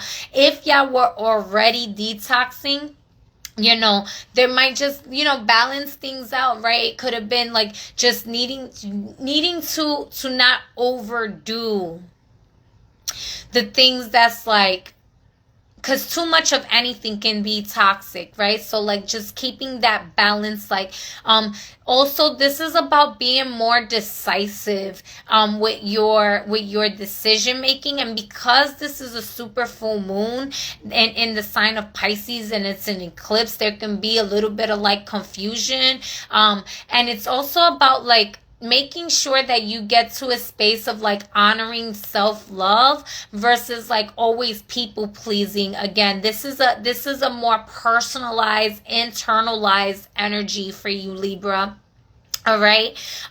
You could be a natural healer as well. And so you could be completely healthy in your body, and it's not necessarily that you're consuming anything bad. Maybe your life is completely balanced, but you are a healer of some sort. Maybe you help people with shadow work, or maybe you help people, you know, as a light worker, right? Maybe you're a medium, right? Whatever the case, Libra, this is about really tapping into like that healing ability and looking at the people around you as a reflection of what is within, so is out, right? As above, so below. As within, so without, right? And so really balancing that energy through. And this is going to allow for that T-square in Jupiter to really bring in the opportunities to rush in, right? For some of you, because the Empress is also like creative. It's also pregnancy, right? So for some of you Libras, this is like pregnancy. Like some of y'all might get news about getting pregnant. Y'all might be easy to get pregnant during this time. And listen, I'm a Libra rising. We gonna bring some babies, y'all. We gonna bring some babies. I'm just saying, because that'll be dope. All right. But you know, if y'all have baby fever and y'all not in the right position, then like, be mindful of that. You know, don't allow yourselves to get baby fever and like toxic relationships. That spirit is clearly telling you that you need to reflect on these relationships, right? So, and if you don't want to get pregnant, right, this is also like just letting you know that you will be super fertile. And so you can move this energy because it's the 6th house. This is also your work environment as well. So y'all may also experience like a promotion in your job. You may experience you know, a career shift that is more in alignment with like your finances flowing in the direction. So this could be healing of your finances, healing of your work environment, right? This is healing all around with a lot of creativity and opportunities. But again, because Saturn is in the mix, Saturn is like, you know, making sure that you're not like doing it in a space that is like trauma bonds, you know? Wearing that shirt now, as above, so below, as the universe, so the soul, always blowing my mind. Yes, I love it. I love it. And so divine. I did Cancer already in part 1, but please say, yeah. So anyway, Libra, this could also be like pregnant with ideas, right? Ideas that have been really, you've been reflecting on them. You've been thinking about them in your subconscious mind for a really long time. And like Spirit is saying, now it's time to get the walking. Now you got the intuitive message, you got the intuitive insight of this idea. It's time for you to take the steps forward in that direction. Don't stay stagnant. Don't get stuck. Yeah, and the bottom of the deck is the 8 of Swords here, and that could be like maybe there's some fears, right? Maybe you're feeling stuck. Maybe you're feeling like you can't do certain things, or and so it's gonna be more. You really gonna have to dive deep within yourself to gain that courage to move forward. And let me tell you, you know, there's times when, you know, we love, I'm such an embodiment of love, and I love to make love to love. I love sharing the love and everything like that. And I get so many ideas and I want to help everybody and everything like that. And like, then sometimes I'm helping others way more than I'm actually like able to like help myself. And then I'm like, no, what the fuck am I doing? Like, I need to like balance this shit the fuck out and take care of me, because if I don't take care of me, who the fuck is, right?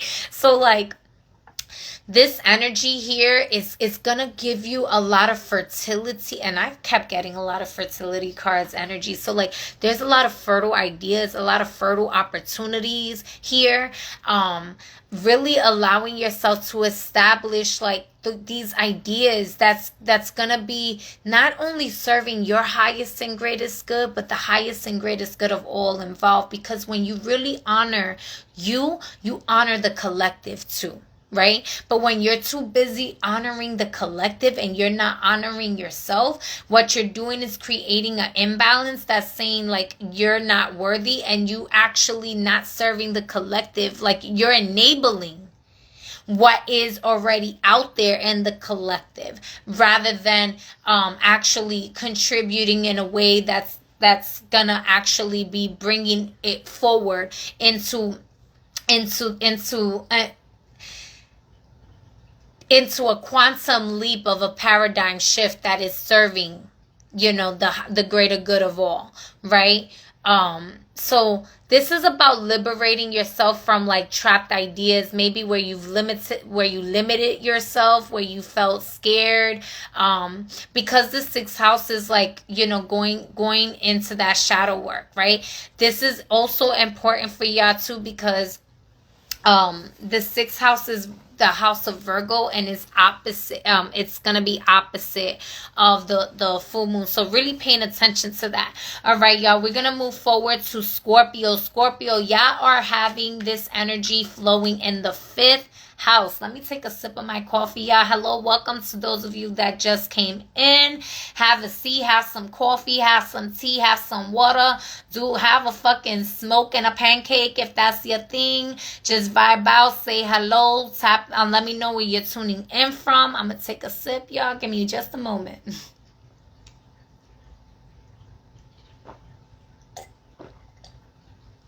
All right. That coffee is bomb and it's keeping me going. So this is part 2. Y'all gonna want to watch part 1. So Scorpio. All right, this energy is happening in the 5th house. The 5th house is your inner child. The 5th house is being seen as your creativity, is children. So there could be a lot of emphasis around children. If you have children, you definitely want to pay attention to the details with your children. Oh, for Libra, also, excuse me. For Libra, the 6th house is also your pets. So if you're Libra, sun, moon, rising, there could also be like things coming up with your pets. So like, for example, right, with this eclipse, it could be like if you had to take your pet to the vet, there could be opportunities that come in to pay off like those vet bills, right? Or it could be an experience that occurs that like maybe a pet gets sick or something like that. It could be good, or it could go either way. So just paying attention if you have any fur babies, any pets, anything that it doesn't have to be fur babies, but any pets that you take care of, right? So just paying attention to that. Scorpio, with that being in the 5th house, the same thing with your children, right? This could be, you know, maybe a child is, if you have children, this could be like maybe one of your children gets sick or something, comes out with like a cold or a flu or something, maybe rushing to the hospital if there's like some sort of like injury or something like that. Or it could be as simple as like, you know, they were sick and now they're healed, you know, they're healing. This could be maybe even contemplating having children, if you, whether it's more children or children in general, if you don't have any. This could also just be allowing yourself to be seen right now. You're going to be getting a lot of recognition at this time. There's also going to be, with Scorpio, with this being in the 5th house, and this being a Piscean moon conjunct Neptune, I'm going to be completely honest, y'all. And this is for everybody, whether y'all Scorpio or not. Really pay attention to the imposter syndrome. There could be a lot of imposter syndrome here, or faking it till you make it, to really try to tap into those opportunities with the T-square happening in Jupiter. Jupiter in Gemini here. And so on a bright side is like, you know, pretending to be someone you're not can lead you to like, you know, certain financial opportunities, right? And so because that's like the acting and entertainment house as well, right? And so you're really gonna be seen.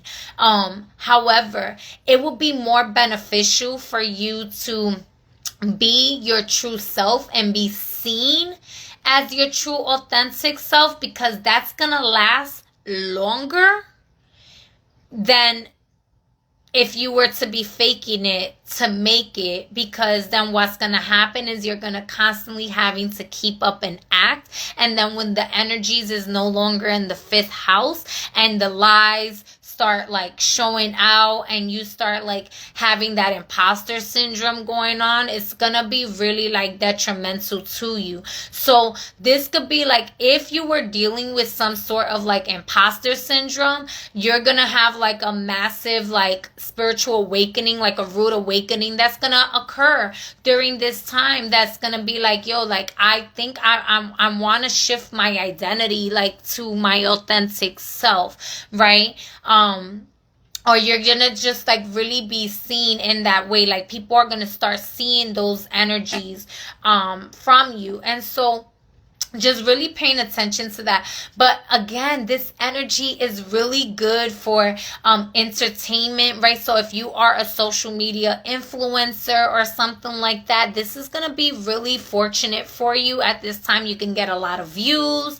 If you're doing a lot of videos and entertaining people, you could have a lot of like that type of thing. Music could be another thing, Scorpio. So Scorpio, if you do music yourself, sharing your music with the masses could go a long way, especially because Pisces, I did not mention this earlier either, but Pisces energy has a lot to do. I did mention like the subconscious, but it has a lot to do with music as well. And so it could be very hypnotic. It could be very healing. It can be so, and I should have mentioned this in like earlier in the video in part 1 for everybody to hear and not just y'all Scorpio, but because it's gonna play a major role. So music, entertainment, what you're consuming, what you're producing out there, you're gonna get a lot of attention as well at this time, Scorpio. And so if you are someone who's been wanting to get a lot of attention, you know, hey, this could also lead to relationships, but these are like short-term relationships or even flings. So Scorpio, if you're like single, this could be like, you know, maybe y'all find yourselves wanting to have like a fling or like, you know, something short-lived, and you're exploring those options, right? That can be that as well. Again, because it's the 5th house, you want to be mindful of, you know, if y'all want to bring in children. All right. But nonetheless, because that's also the house of Leo, there could be a lot of heart activations. There could be a lot of contemplations of what it is that's in the heart. So where there has been the lies, where there has been confusion, maybe you were wanting too much attention to the point that like it was making you shapeshift into a version of you that is not true to your heart, but that's keeping you in the entertainment field or something like that. You're really like thinking things through in regards to that. Those might be like certain revelations that come up for you, Scorpio, during this time. So let's get here one card for Scorpio in the 5th house. And again, because it's a T-square, there is going to be a lot of opportunities in you like collaborating with other people. And like if it is social media or if it's this, let's say if you are in the acting field or some sort of like sports or any form of artistry, any form of creativity, there could be business opportunities that come up for you that's going to really have you like booming, getting you the attraction that you want to get and stuff like that. You're just gonna be naturally attractive at this time, y'all. So which that's a beautiful thing, but again, there is a fine line of like, are you naturally attractive for who you are, or is it that you've been playing a role and manipulative to get seen in a certain light, right? Because that is also like the acting energy. And so that's where like the heart space is wanting you to get activated and tap in. So there could be some inner child healing as well. Need nothing, attract everything. Yeah. And that's that energy too, right? Like in the 5th house, like the inner child is so creative. You know, like listen to some music, listen to your favorite music, be real with yourself, just allow yourself to have fun. This could also be that if you were dealing with a lot of hardships, you're gonna have more fun at this time, right? Like this is about allowing yourself to like, don't be over stressed out or over anxious and stuff like that. Allow yourself to do what feeds your heart. Entertain your heart space at this time.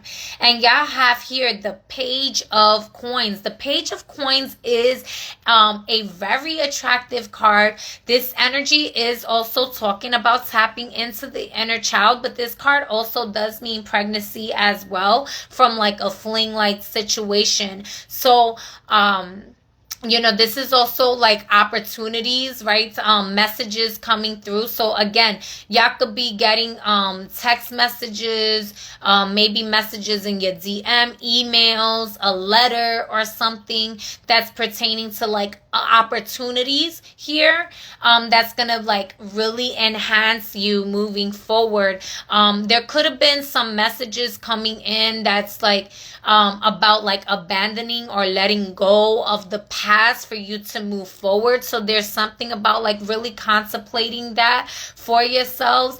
Scorpio, if you do have children, because this is a solar eclipse and you're like separate from your partner, this could be news in regards to like maybe even like child support or something like that, or some sort of like needing to have like some sort of tangible paperwork or foundation, even if it's established between you two and not the courts, right? Like maybe y'all come to some sort of co-parenting agreement and y'all just like put it in writing so that it's honoring the child's greatest good. This could be information like maybe if you have a child, the school calling you getting a phone call from the school or something along those lines. So really paying attention to that as well. This could also be that like maybe you get some ideas that you're actually going to be sharing to somebody else, that's speaking to somebody else's inner child or something like that, right? Or again, like inner child healing. But this is tangible news. This is attraction. This energy is really flirty, but it's also very immature. So again, I did mention if there's some sort of a relationship, this could be a fling or a short-term relationship. This could be like, you know, if you are, you know, just allowing yourself to, if you're single, embracing that single energy, it may not be a time where you're gonna be getting into something long term. All right, just to really be honest, even if there is some attraction there, there may not. There's a lot of immaturity here, so take your time. Don't rush into it. Is the whole like point, especially if you're looking for something more serious. Take your time. It's not to say that this cannot lead to something more serious, but it's to say that don't rush your process with this. If this is about dating, you know, if this is about business, this is like, you know, taking it one step at a time because of the conjunction with Neptune, right? This is that conjunction with Neptune. If you're an influencer, this is gonna be great, but you're gonna have to really work for it, right? Because Saturn is like, you got to put in that work if you really want this, right? But the T-square in Jupiter is like, but you know I'm finna get you paid, right? And like the super lunar eclipse with the nodes is like, yeah, this is a lot, especially because again, it's not just this super full moon, but it's from January of 2025 to 2026 that you're going to be in this energy as well. So there's going to be a lot of opportunities for you to even like grow your finances, grow in these opportunities that's presenting itself. This could be a rebranding. Allow me to reintroduce myself, right? Because I was talking, maybe there was some imposter syndrome that you let go and you evolving into this new space with yourself. And this is like what you're establishing and it's new, and allow yourself to like grow in that experience. Yeah, and the bottom of the deck is the Five of Pentacles. So you're going to have the natural elements around you that's going to help you with your resources, but it's going to take you away. You're going to have to walk away from things that wasn't serving you. And it's funny, is the 5th house, and that's 5 coins there, right? So you may have a strong connection with the elementals, and really tapping into the elementals to help you navigate through these energies, but remembering the soul within, the light within you, as opposed to like just getting caught up on the external. I don't want to go too far into that. Y'all know these are general collective messages, so take what resonates, leave the rest behind. If y'all want a more personalized reading, y'all can reach out to me. Sagittarius, we're moving forward to y'all. Saggies, y'all are going to be having this energy in the 4th house. All right. And so this is really, it says, it's funny how I just tuned in and I just met someone and you are delivering this message. Ooh, okay.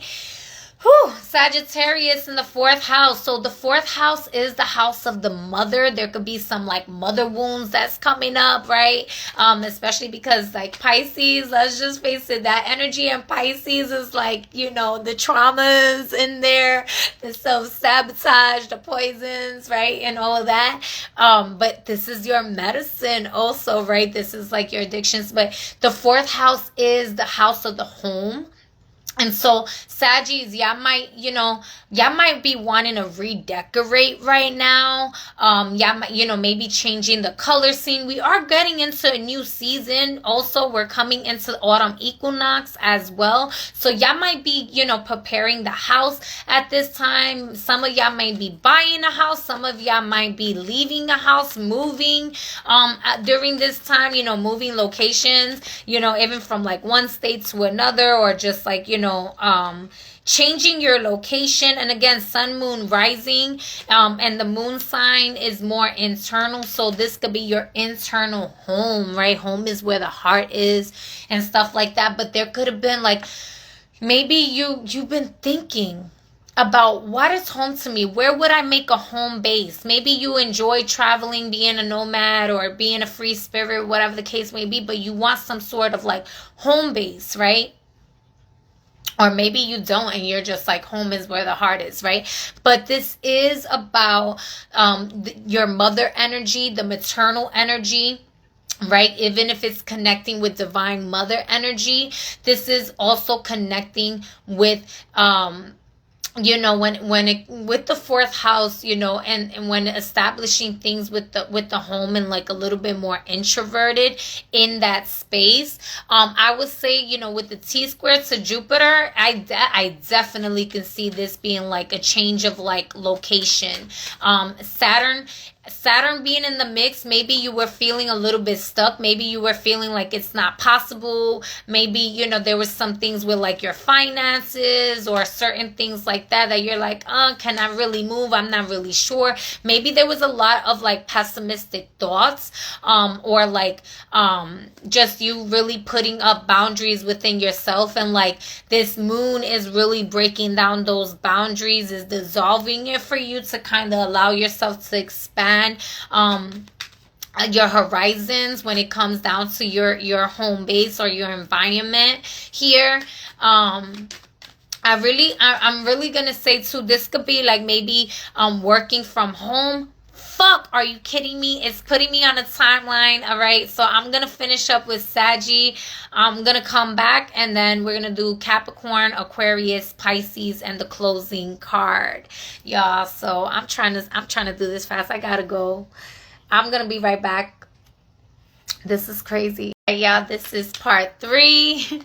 I don't know why IG is putting me on a timer. It's hating so hard. It never does that. I don't even think it was an hour. But we shall see. We are almost towards the end. This is for the super full moon, partial lunar eclipse happening at 25 degrees in Pisces. That's going to happen at 10:35 p.m. Eastern Standard Time. It is conjunct Neptune, T-squaring Jupiter, with Saturn being right in the middle in between the eclipse, right? And so this is happening September 17, and it's a precursor of the North Nodes changing in January of 2025 all the way to July of 2026. I'm probably going to try to mesh these videos all together, but if I don't, please watch the other videos. Listen for your sun, moon, and rising. I was finishing up with Sag, so I'm going to finish Saggy. You're going to have to watch the end of part 2 and then finish watching this here, so that I can finish your reading. And then we're going to get into Capricorn, Aquarius, Pisces, and the closing energies. Please remember to share the live, y'all. Share the love. It's completely free. Thank you for tapping back in. So Sagittarius, I was talking about how this energy is going to happen in your 4th house, and you may be changing locations. This could also be like moving furniture around, just maybe, or even working from home, maybe getting some opportunities to work from home, or being more creative at home. Maybe you're really artistic, you're an artist or something like that, or you find yourself, you know, in a deep meditative space, and you're just getting ideas and wanting to, like, you know, be more introverted, maybe be more inside. You know, maybe you get a lot of invites to go out, but you find yourself just wanting to be at home. Or you could be hosting an event in your house at this time for the full moon. And funny enough, you know, I have an event that's occurring in the 4th house as well, and my moon sign. And so, wow, and look at, and this is the only card out of all the cards, this one came out in reverse. And this is what, the 9 of Wands. So the 9 of Wands in reverse. Sagittarius, if there was certain burdens, this is saying do not give up. Keep pushing. I feel like there is a lot of things that maybe there were obstacles and challenges that were kind of getting in your way, that were making you feeling heavy and tired, or whatever the case may be, and you're receiving a breakthrough by not giving up. Your consistency. Yeah, with the Magician card in the bottom of the deck, right? Your consistency is allowing for the magic and the miracles to flow around you here. And I also mentioned, because this is happening in the 4th house, like if there were some like limitations in the mind about your living environments here, this is really saying like you are not limited to your limitations, right? Do not let the excuses become a limit of your mind. And so, you know, when the time is expired to let things go, right? And so if you are feeling guided to move, Sagittarius, then I would definitely take this as a message to, like, you know, go where you're feeling called to move to. Even though things may have been tough, things may have been hard. One thing I'm also hearing, though, Sagittarius, because this is the Pisces energy, and Pisces is about like escapism, is if you are trying to move to run away from your problems, you can't run away from yourself. And so it doesn't matter where you move to, you're still gonna have to deal with yourself. You're still gonna have to deal with your inner things. So this could be, you know, like for some of you, it's like the shadow work or the things that was like really weighing heavy on you. I really do feel like you're gonna receive massive breakthroughs and epiphanies while you're at home, going through this like healing process and stuff like that. You could be cleaning the house at this time. Maybe there was like a mess, and you're like, you know what? There's times I need to throw away certain, like, you know, maybe there's just you know, if you were hoarding or something, and there's like a need to like release that which you was hoarding to have space for the newer stuff to come in. But nonetheless, this is about breaking through your boundaries, right? With it in the reverse. The way I see this in reverse is like, you know, where there was the resistance of like keeping yourself contracted, keeping yourself stuck in that fear base of like wanting to give up, like actually coming to a space of like, nah, I'm actually about to reap the benefits of my rewards by, you know, maybe you've been working from home and you're like, you know, I'm not gonna let this shit limit, like, let's say you don't have a car or something. You're like, I'm not letting this shit limit me.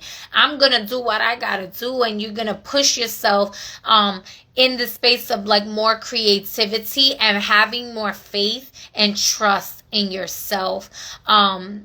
Especially, you know, with Saturn in the mix, is like kind of showing you the lessons in that.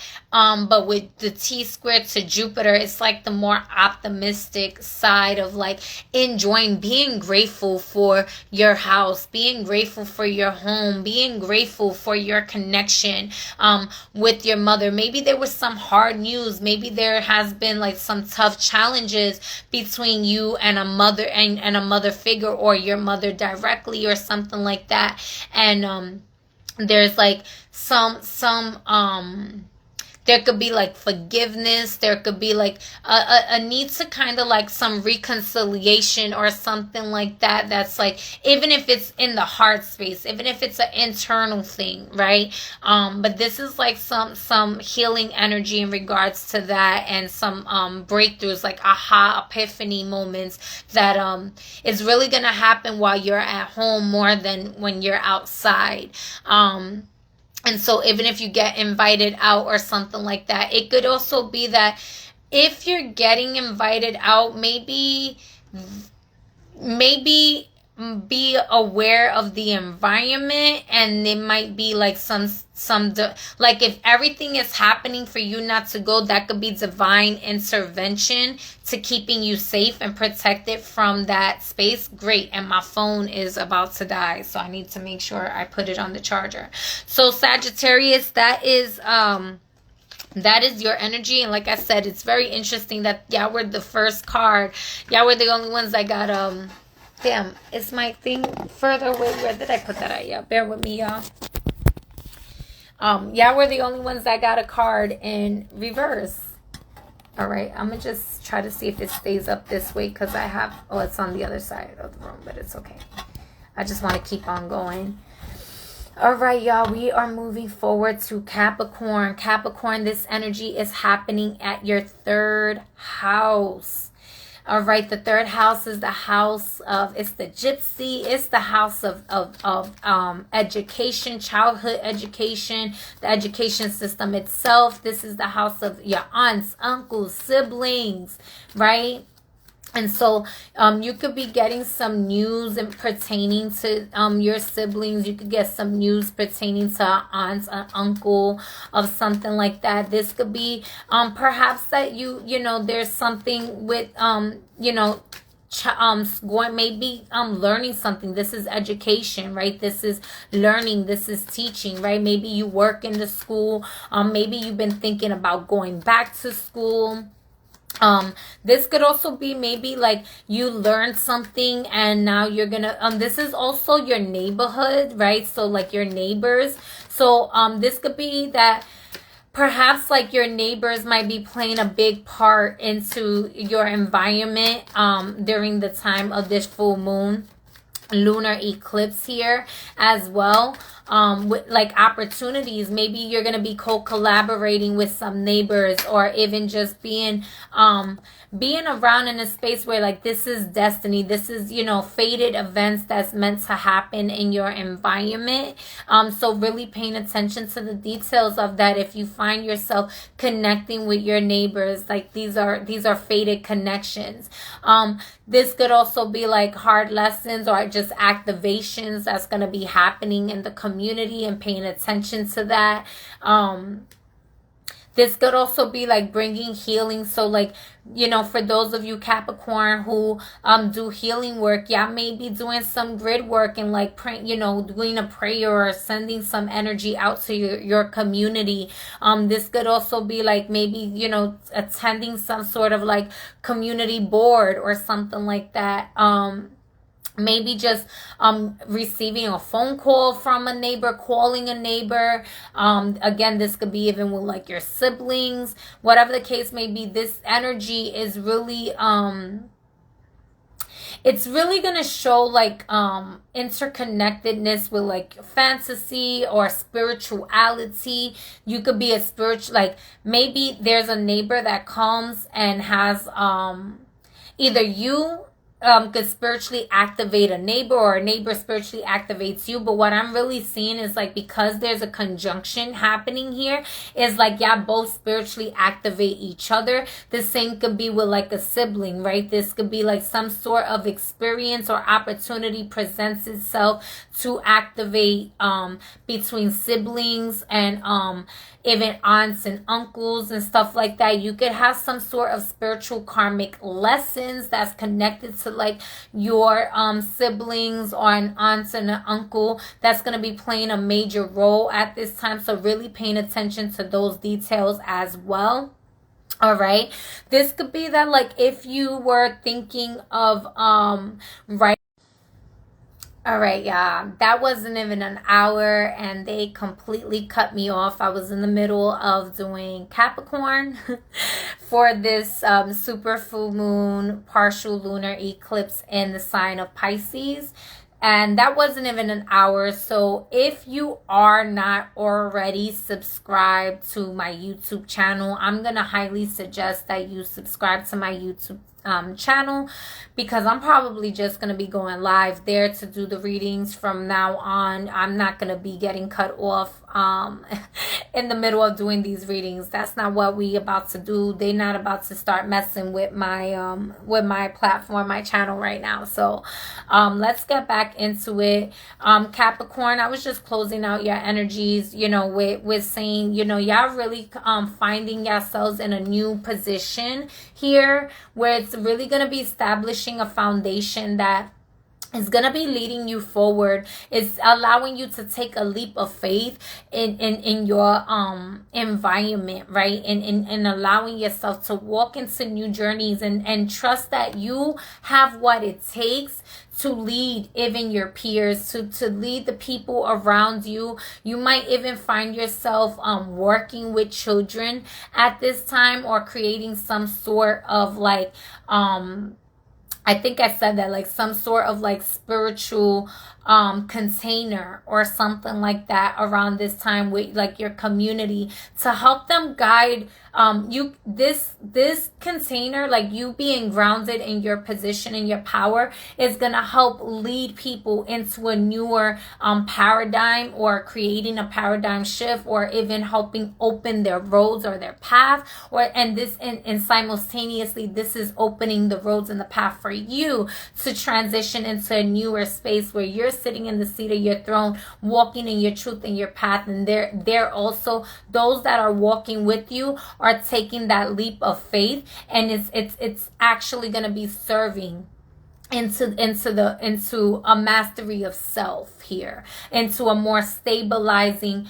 foundation. So I love that energy for y'all Capricorns. We're gonna move forward to Aquarius. I'm gonna see how I do the editing on this, y'all.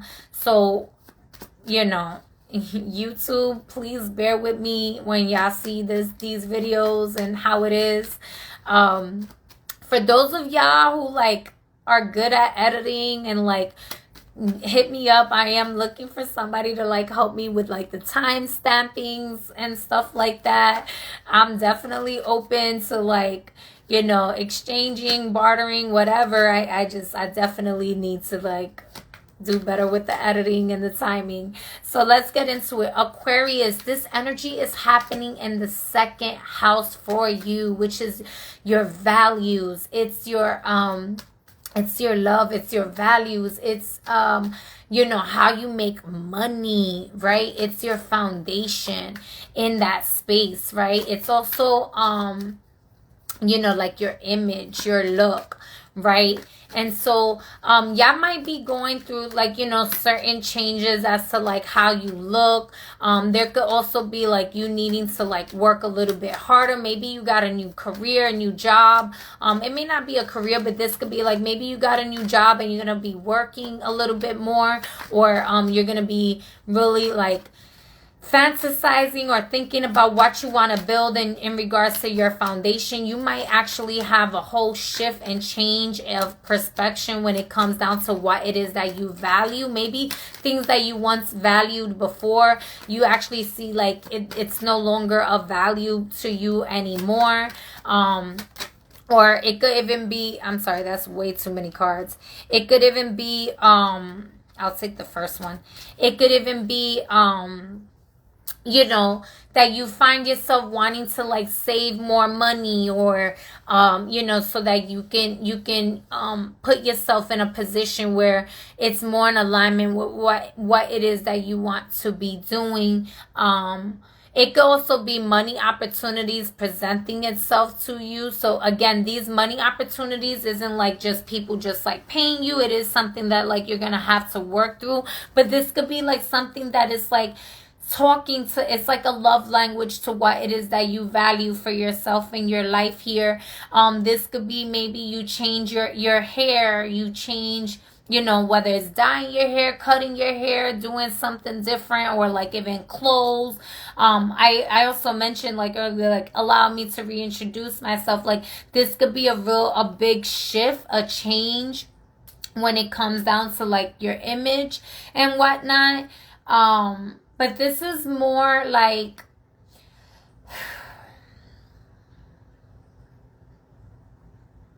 I don't know why I'm drawing a blank with Aquarius, is because y'all are so ET phone home. You know, this energy with y'all here is like, maybe y'all feeling a little bit more like realistic, but there's a lot of fantasy. Like there's a lot of daydreaming that's going on with this energy too. It is very creative, it's very fertile also. So I see y'all really tapping into like y'all creativity bag. I see y'all really like y'all really tapping into like what it is that y'all want to establish more. It's really what I, you know, like y'all maybe doing some research in regards to like what resources you have available to you, or what can you maybe you feel like you don't have resources. Maybe you don't feel like you have community. Maybe you don't feel like you have help. And there's like opportunities that's presenting itself to you to show that you do have these things.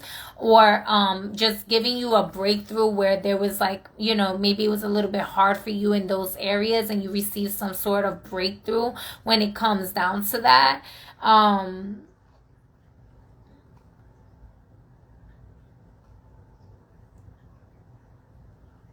I really feel like this is more of like establishing foundation as well. What was your card? You have the Moon card. Very interesting. So the second, you know, money is connected to the Moon as well, and the second house is the house of money. So I would pay attention to what your Moon sign is. Your Moon sign can be playing a big role as to how you can make money right now. Really minding your thoughts. So like if you are, you know, a pessimistic type being and you're always talking negative about money, I would definitely course correct that and allow yourself to be a magnet. Like money is attracted to me. Money and joy is being in my life. I could afford anything I desire. I get paid to exist. I'm grateful for all the money that circulates in my life. You know, allow yourself to do like money mantras, or just really tapping into the currency. This is a lot of water energy here. So there could be, you know, something about pertaining to money, maybe wanting to borrow money or lend somebody money or something like that, right? You may be feeling like those types of energies around you. Because again, there's the Saturn placements and then there's the Jupiter T-square, and so there could be some challenges there, but this is a shift in finances is what I'm getting here. A shift in your finances, a shift in your perspective, a shift in your values, and this is really gonna like put you in a space to align you with a more optimistic and opening up of your minds, right? In the bottom of the deck, High Priestess, yeah. So, and really, and that's also two, right?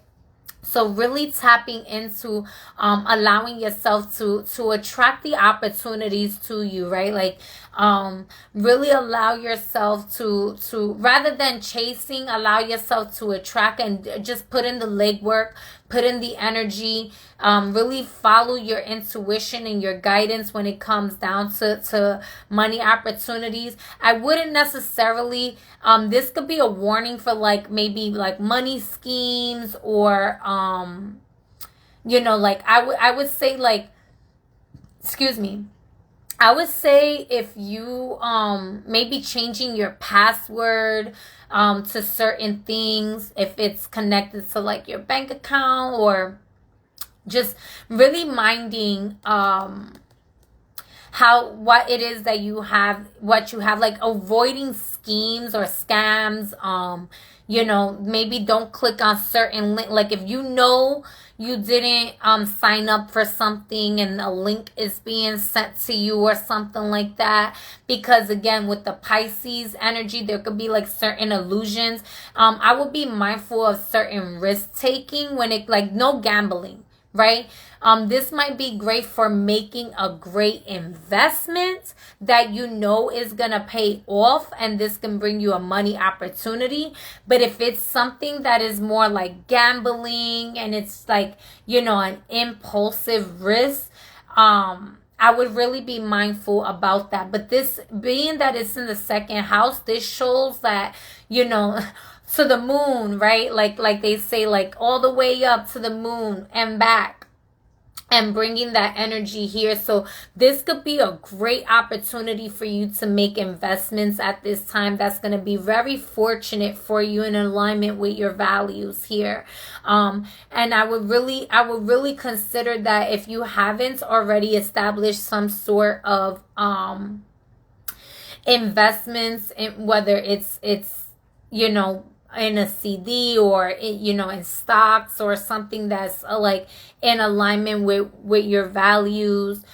This could be, you know, maybe you're an entrepreneur and investing in your career a little bit more. Even if you're not an entrepreneur, just investing in your position, right? And so this could be even maybe like investing by buying clothes that's, you know, to look the part of your position, right? So that you're like presentable or something like that, to be more attractive and seen in that space, right? This could also be like negotiating a raise or some sort of money opportunity when it comes down to like your career.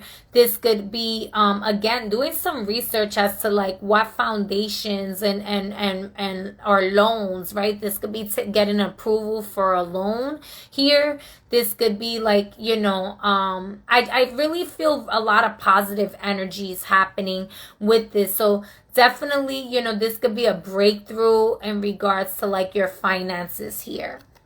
And I really like this energy for y'all, Aquarius. Yeah, and as I said that, like even the breakthrough, right? Like I kept saying things with the mind. The moon is also connected to the minds.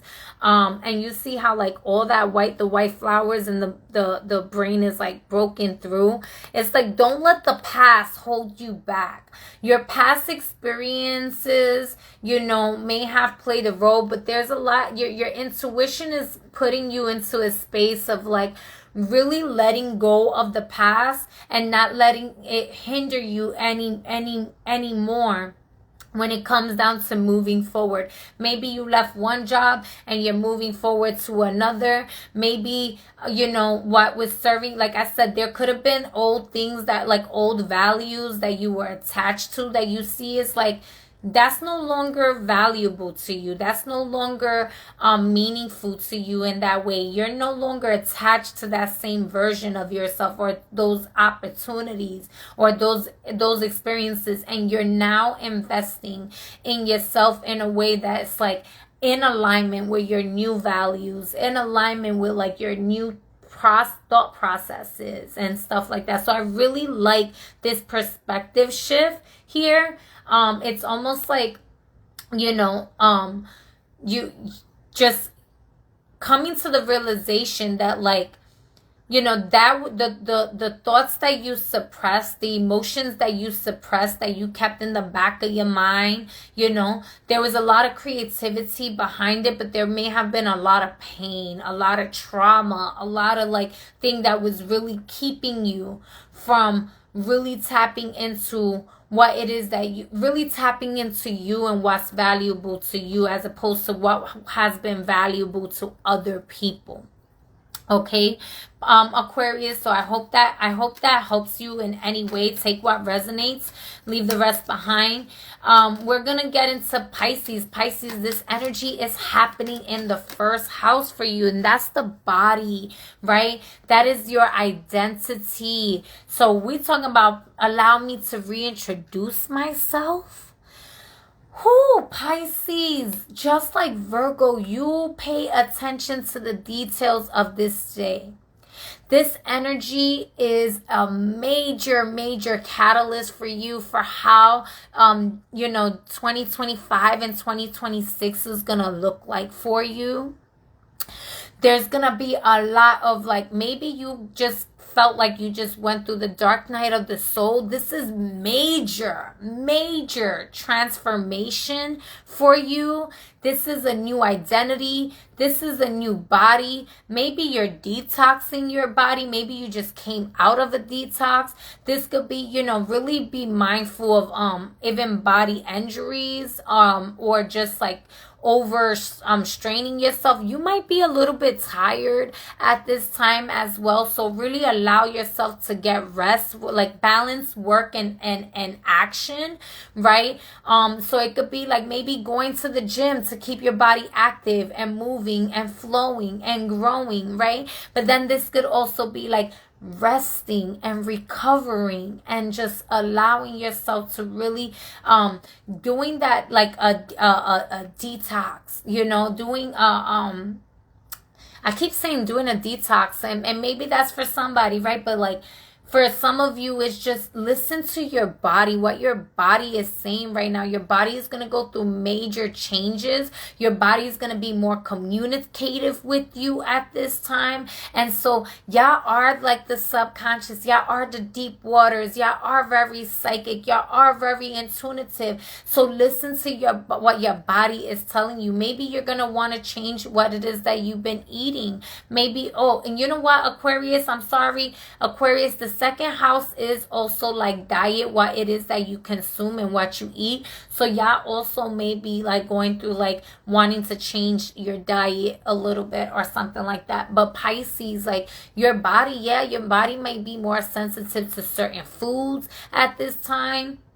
You know, this could also be like, you know, because it's you know, making sure that you're not like overly consuming addictive substances right now. So your body might be going through certain like cravings out of like the natural defense mechanisms for escapisms. And so there's a big thing for like grounding during this period for you here. It could feel a little bit isolated, and you might feel like, damn, I've been isolating for the last few years and stuff like that, especially because the North Node was in Aries, and that can be very isolating in itself.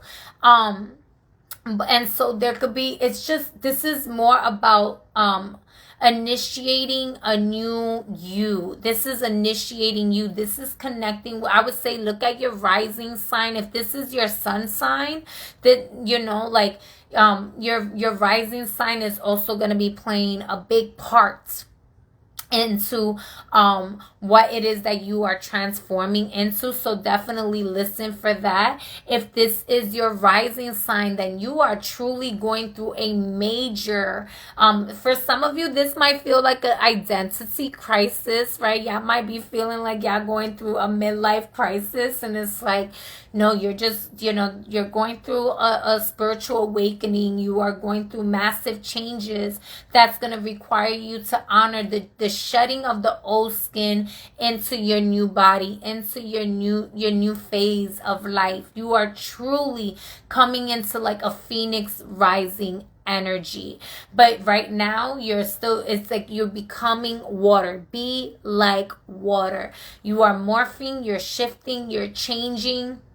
You're going to have to allow yourself to be more receptive, okay? And this is really going to allow for you to see where it is that you want to navigate. This is a more selfish and selfless energy, but it is very selfish at this time for you. It's like, you know, maybe you have been putting too much emphasis on other people around you and not enough on yourself. And this, like, maybe you were being too selfish, but in a space where it was like maybe like on the shadowy side, and now you're allowing yourself to like integrate, right? So I feel like this is an integration of lessons.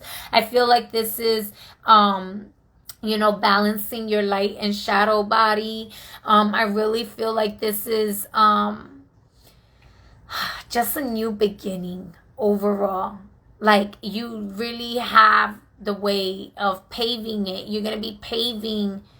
You're going to be in that leadership position of leading the collective, the massive in this way.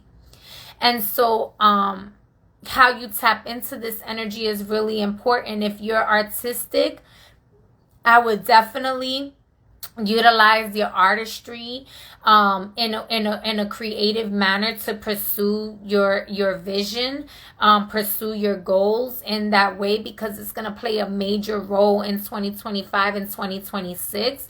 And for some of you, this is like, I don't even know where to start. It's gonna bring more clarity where there's confusion, but only if you're tapping in to your like higher self. You're tapping into like your spiritual purpose. If you're not tapping into your spiritual purpose, you may feel really lost at this time, and it might be really difficult for y'all to navigate these waters, because it's very illusionary. It's very, self-sabotaging. So making sure that you're not self-sabotaging, making sure that you're not making up stories in your head because you're perceiving something one way and it's really another. And for everyone, right, because this full moon is happening in the sign of Pisces, there's a big thing about cravings and addictions. And so really like minding that, like making sure you have a support system set up for, helping you navigate through that. And that could be where like the detoxing comes in. And so if you are one of those individuals, just making sure you are connecting with your people, your peers, to have that foundation, but really allow your creativity to guide you. I feel like this is going to be like, you are going to be channeling paintings, you're going to be channeling writing, you're going to be channeling music, you're going to be like astro traveling, all these, like, just so much is going to be going on. It's going to feel like a constant outer body experience and an internal body experience at the same time. So grounding is extremely important for y'all at this time, so that y'all not getting into like, spiritual psychosis in a way. Y'all are actually like spiritually integrated with reality as well, right? Bringing the divine interventions into the earth here in a grounded way that's like still free spirited, right? Maybe y'all were like overly like rough on yourself and like being more gentle and nurturing and nice, and it might even feel a little chaotic and like but allowing yourselves to flow in that energy, knowing that everything serves a time and a place, knowing that everything has a balance. And sometimes you gotta look like the bad guy to really be put in the right positions that is good for you. And so so be it if that's the case. But if you know that you're it is just you self-sabotaging and you're in that awareness, it's time for you to do that inner work. There's a lot of deep shadow work that's going to be happening for those of you in that space. All right, so take what resonates. Oh, let's see what card here. The Hermit card came out for y'all, which is, the Hermit card is naturally ruled by Virgo, and that's going to be the South Node. So like I told ya, blessings, abundance, and love. Ashe, ashe. I swear you are talking to me right now. Oh, gratitude. I love y'all all, and I send y'all all massive love and support and divine clarity and intervention that works in favor and honor of your highest and greatest good, and in the highest and greatest good of all involved. I love y'all all. I'm so grateful for each and every one of y'all, especially because they've been cutting off my live way less than an hour, so I had to come on here like 4 fucking times. But Pisces, y'all got the Hermit card. So there's going to be a lot of deep introspection, deep reflection, going inward at this time, tending to your body, tending to your mind, tending to your light, tending to your light. All right. I really see this being an opportunity, a time when like you there's a ritual that you know, like the gypsies do, right? And it's usually with like partnerships, but I kind of see y'all doing it for yourselves, right? So what they do when they're about to like get married or they're like in partnership, they will have their partner outside, whether it's rain, winds, cold, dark, whatever. It doesn't matter what the weather is like. All right, rain or shine, overnight until the next morning, right? They keep them outside with a candle, and they light it with one match, and the partner that wants to marry the wife has to protect and preserve the light, the candle. You are being called to tend to your candle. You are being called to tend to your candle right now, Pisces. They have to keep that fire alive in honor of the flame of their love. They love this individual so much they could keep the fire alive regardless of the circumstances, of the weather, of the environment. That they are so in tune with themselves and their magic that if the fire goes off, they are able to reignite it with just the willingness of the love frequency to spark that flame again. Or just to not even let the candle blow out at all and put all their might and all their strength to shielding and protecting that candle, that light.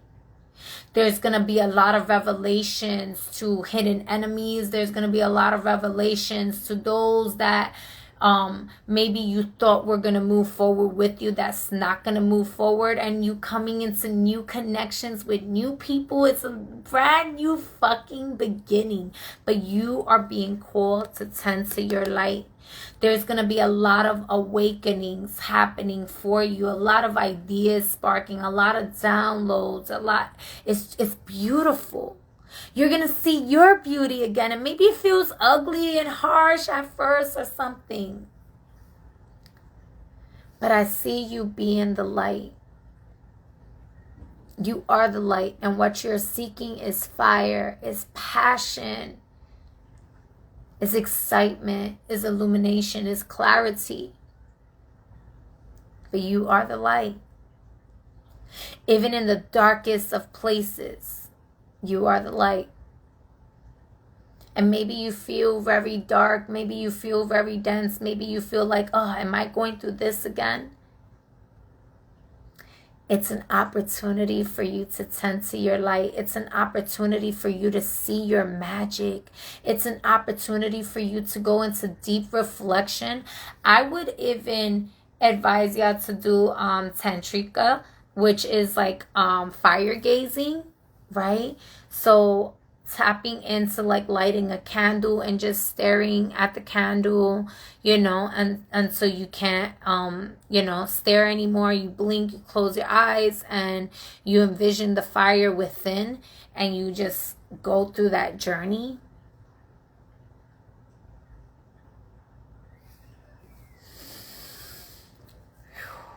And the bottom of the deck, the Queen of Swords. You know, you could be doing some deep introspection. Maybe you're cutting people off. Maybe there was a harsh conversation that was had with someone before. Maybe it's about, you know, you're going to be reflecting on words. You're going to be reflecting on, you know, there could be someone that is harsh spoken or tough, or, you know, that maybe there was a lot of judgment, a lot of criticism, a lot of just like really cold, cut, dry energy directed towards you. And maybe you're feeling very sensitive about it. Or maybe it was you that was cold, cut, dry. And like you're like having to be in reflection mode of like your words and stuff like that. But a lot of the times it's like, this is like you coming to a space of realizing like, you know, to keep your fire alive in your heart and not become so cut, cold, dry with those that's meant to move forward, but for you to have healthy boundaries with those that put you in the position to have to be like that, because maybe they were like that with you, right? And implementing those healthy boundaries, like, listen, I'm not gonna have you like continue to like push me over or like belittle me or put me down with your words and stuff like that. Like, or there could have been like some sort of like manipulation and stuff like that that was being done, that's like, you know, being revealed, a lot of epiphanies, a lot of awakenings and reflections on it, and seeing where you may have enabled it or tolerated it, or even put yourself in a position to like bring yourself into that dark night of the soul because you was allowing that energy around you, right? So really just doing deep reflection work on that. Hi, Sumi. Really doing some deep introspection with that, and loving yourself in that, like knowing that, you know, regardless of you know, sometimes there's a balance in being cold, cut, dry, you know, to implement those healthy boundaries so that, you know, we're not self-sabotaging, we're not neglecting ourselves, we're not hurting ourselves, and we're not hurting others either, right? Do what you will, but harm none. And really looking at like, you know, what your free will has like led you to in your journey, and what were you implementing in that space. I feel like there's a lot of like just epiphanies happening for you, and so I'm kind of repeating myself, but before I let y'all go, I did tell y'all, for those of y'all that's coming in, we're getting to the closing here. I'm gonna because the video kept cutting out, oh no, my coffee, dang it, the spirits wanted that. They said dame café. Okay. Because the video kept cutting off, I am gonna put the card one more time, and then I'm gonna finish reading as the closing card to see what was the message this actually had. God said only cacao. I love cacao. I'm actually doing a tarot and tea event coming up for this full moon lunar eclipse, and the tea is gonna have some cacao in it, as well as some herbs that is from Peru that they do not sell here in the United States. I just so happened to be able to have my hands on them because a lovely brother had traveled from Peru out here, and so I have like a little bit left, and so I'm gonna be putting some of that. It's called Charik Sananga, not to be confused with Charik Sanango, not to be confused with Sananga, which is the cousin, which is the eye drops.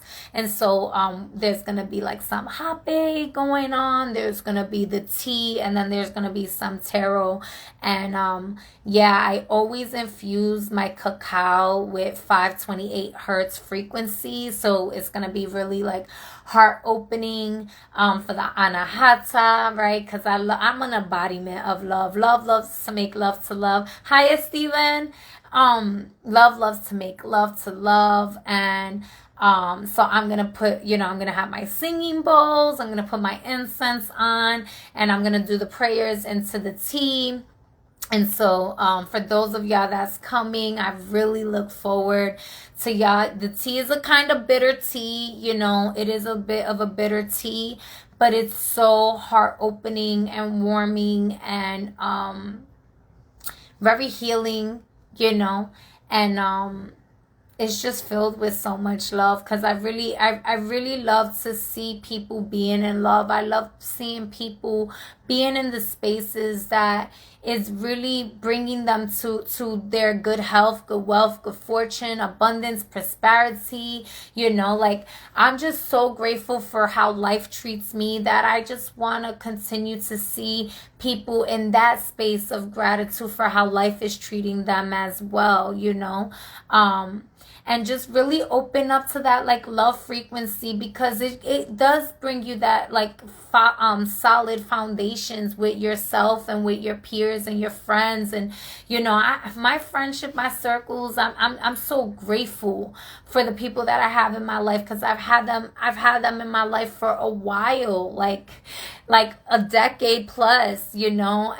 And you know, seeing that love, you know, in my family, like, you know, my grandparents still being together, and my cousins, like I mentioned, like the guys in my family, they're married to the mother of their children, like they're still with them. And like having these types, they're not perfect by no means. I've experienced hardships in love and stuff like that as well. And those are where the lessons are, you know. Sometimes you just gotta let people go with love, no matter if you've always seen love around you, right? Like maybe you didn't feel love growing up, right? Maybe you felt neglected or isolated or like always picked on, or whatever the case may be. And so I just always put in love in everything that I do. I try my best. They say I'm gonna smoke with you. I don't even smoke. What you talking about? What?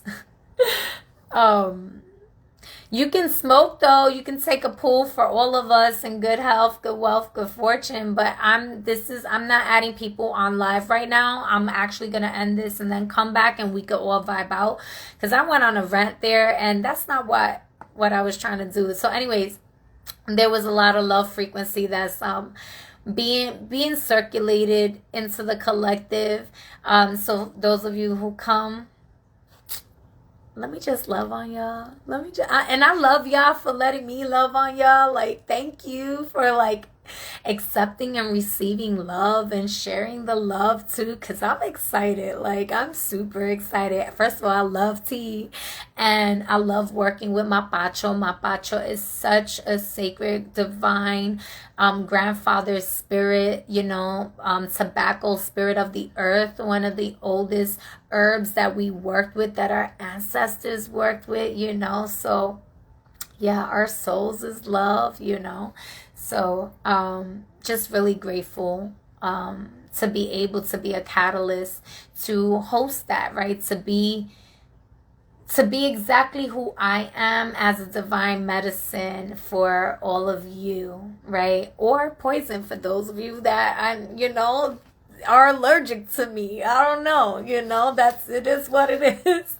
But yeah. So this energy, I just want y'all to take a moment and really listen to your intuition here. Feel that energy through. And so I already read the first part of it. So for those of you who are coming in, definitely watch the first part to get that part of the message. So I'm just going to continue on to close this energy out. And it says, the goddess Kalavatri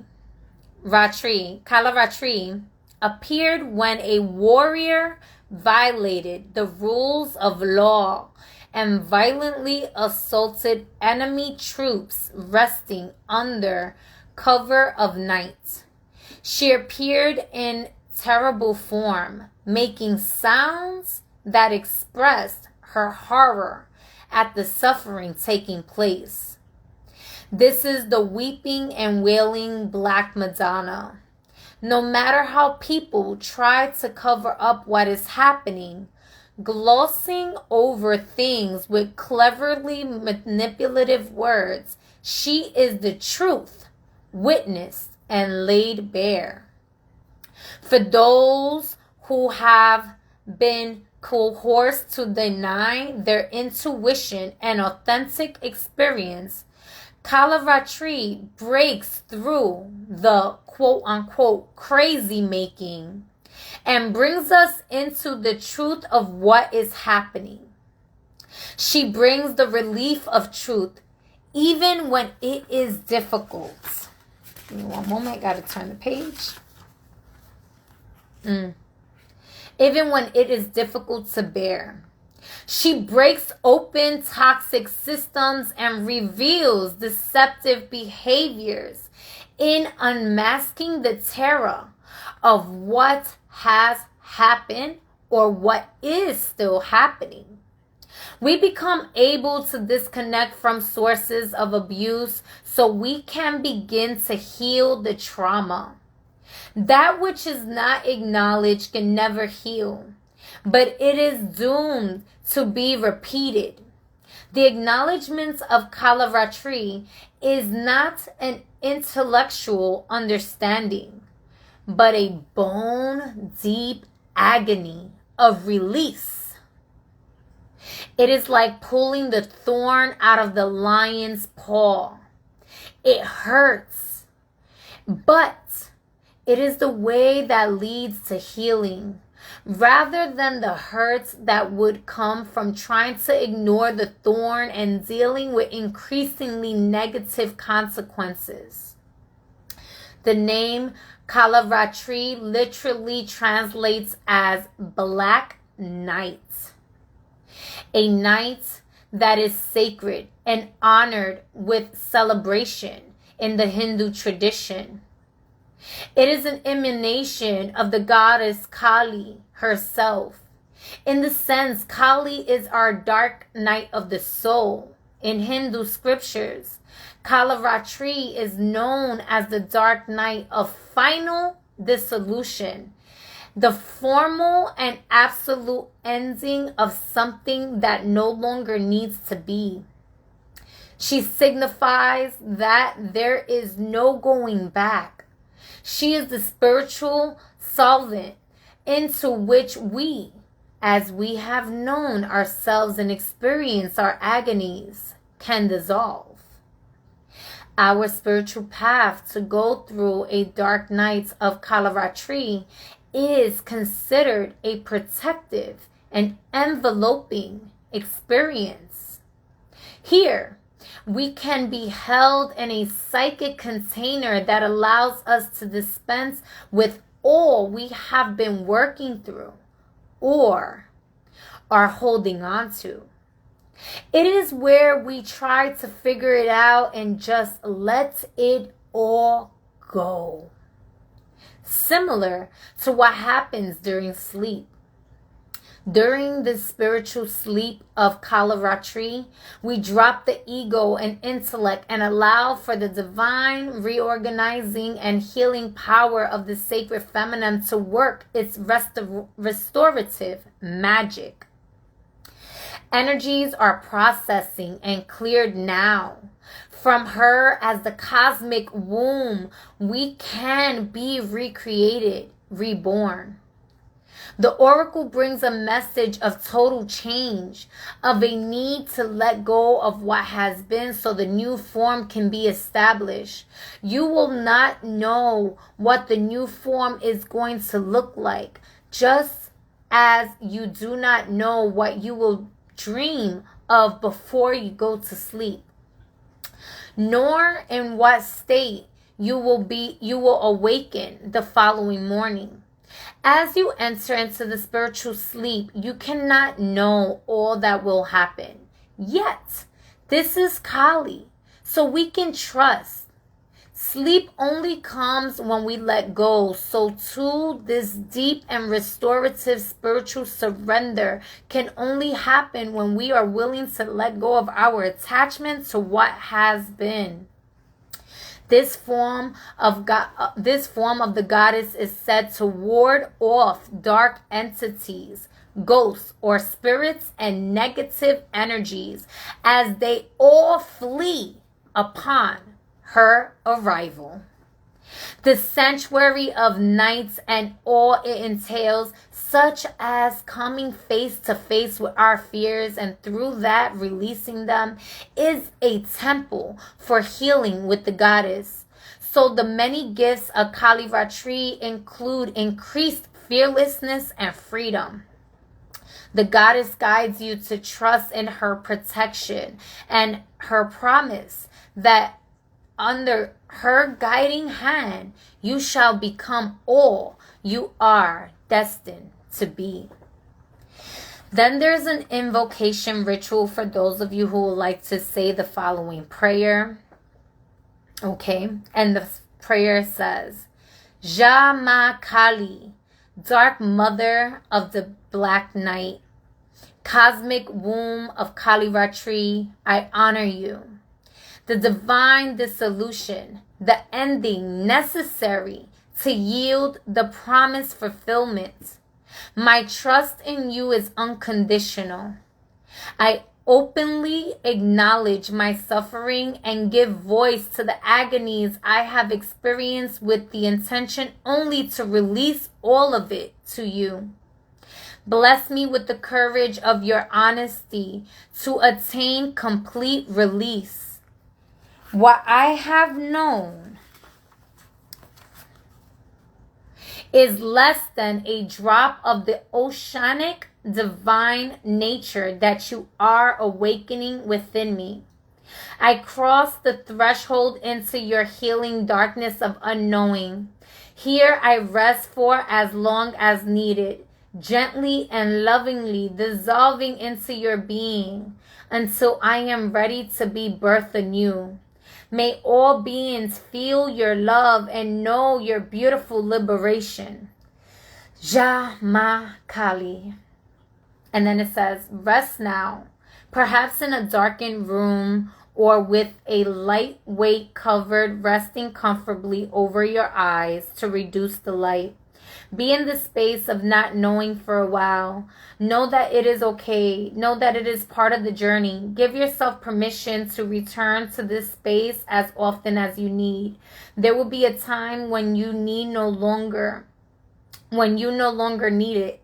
But for now, be here with trust. When you are ready to emerge, complete the practice with your hands in prayer at your heart space and give thanks. You have completed your healing process. Y'all, I promise you, I just shuffled the deck. I shuffled it and this card flew out. And I was like, this is the card that's for the collective. And I didn't read it or anything like that. But the fact that it naturally has the eclipse and it's talking about the dissolution, and that is what the Piscean energy is. This could have not been more in alignment with the entirety of this reading. And I hope that I'm able to do a great job editing and putting it all in one video, because this was amazing. And I thank each and every one of you for being here in this container, holding space. I don't know when it's going to cut me off. I'm going to finish my cigar tonight. Ooh, a cigar sounds so good. Enjoy that. Thank you, John Michael, for being here. And I appreciate you and the realness you show up in. I love you. I thank you. Much gratitude to you all. If you haven't already subscribed to my YouTube channel, click the link in my bio, subscribe. And yeah, I'm probably going to start doing the lives over there so that way I'm not cut on IG, because this was ridiculous and disrespectful. And I'm going to release you all into your sovereign energy with love, light, and clarity and darkness, for you to really dissolve into and bathe into the unknown parts of yourself, to be birthed anew, into allowing yourselves that experience of being rebirthed through the mother. And until next time, I will be back, but I gotta walk my fur baby. So I'll come back and vibe out with y'all if y'all want to vibe out with me. If not, y'all have a good night. Peace.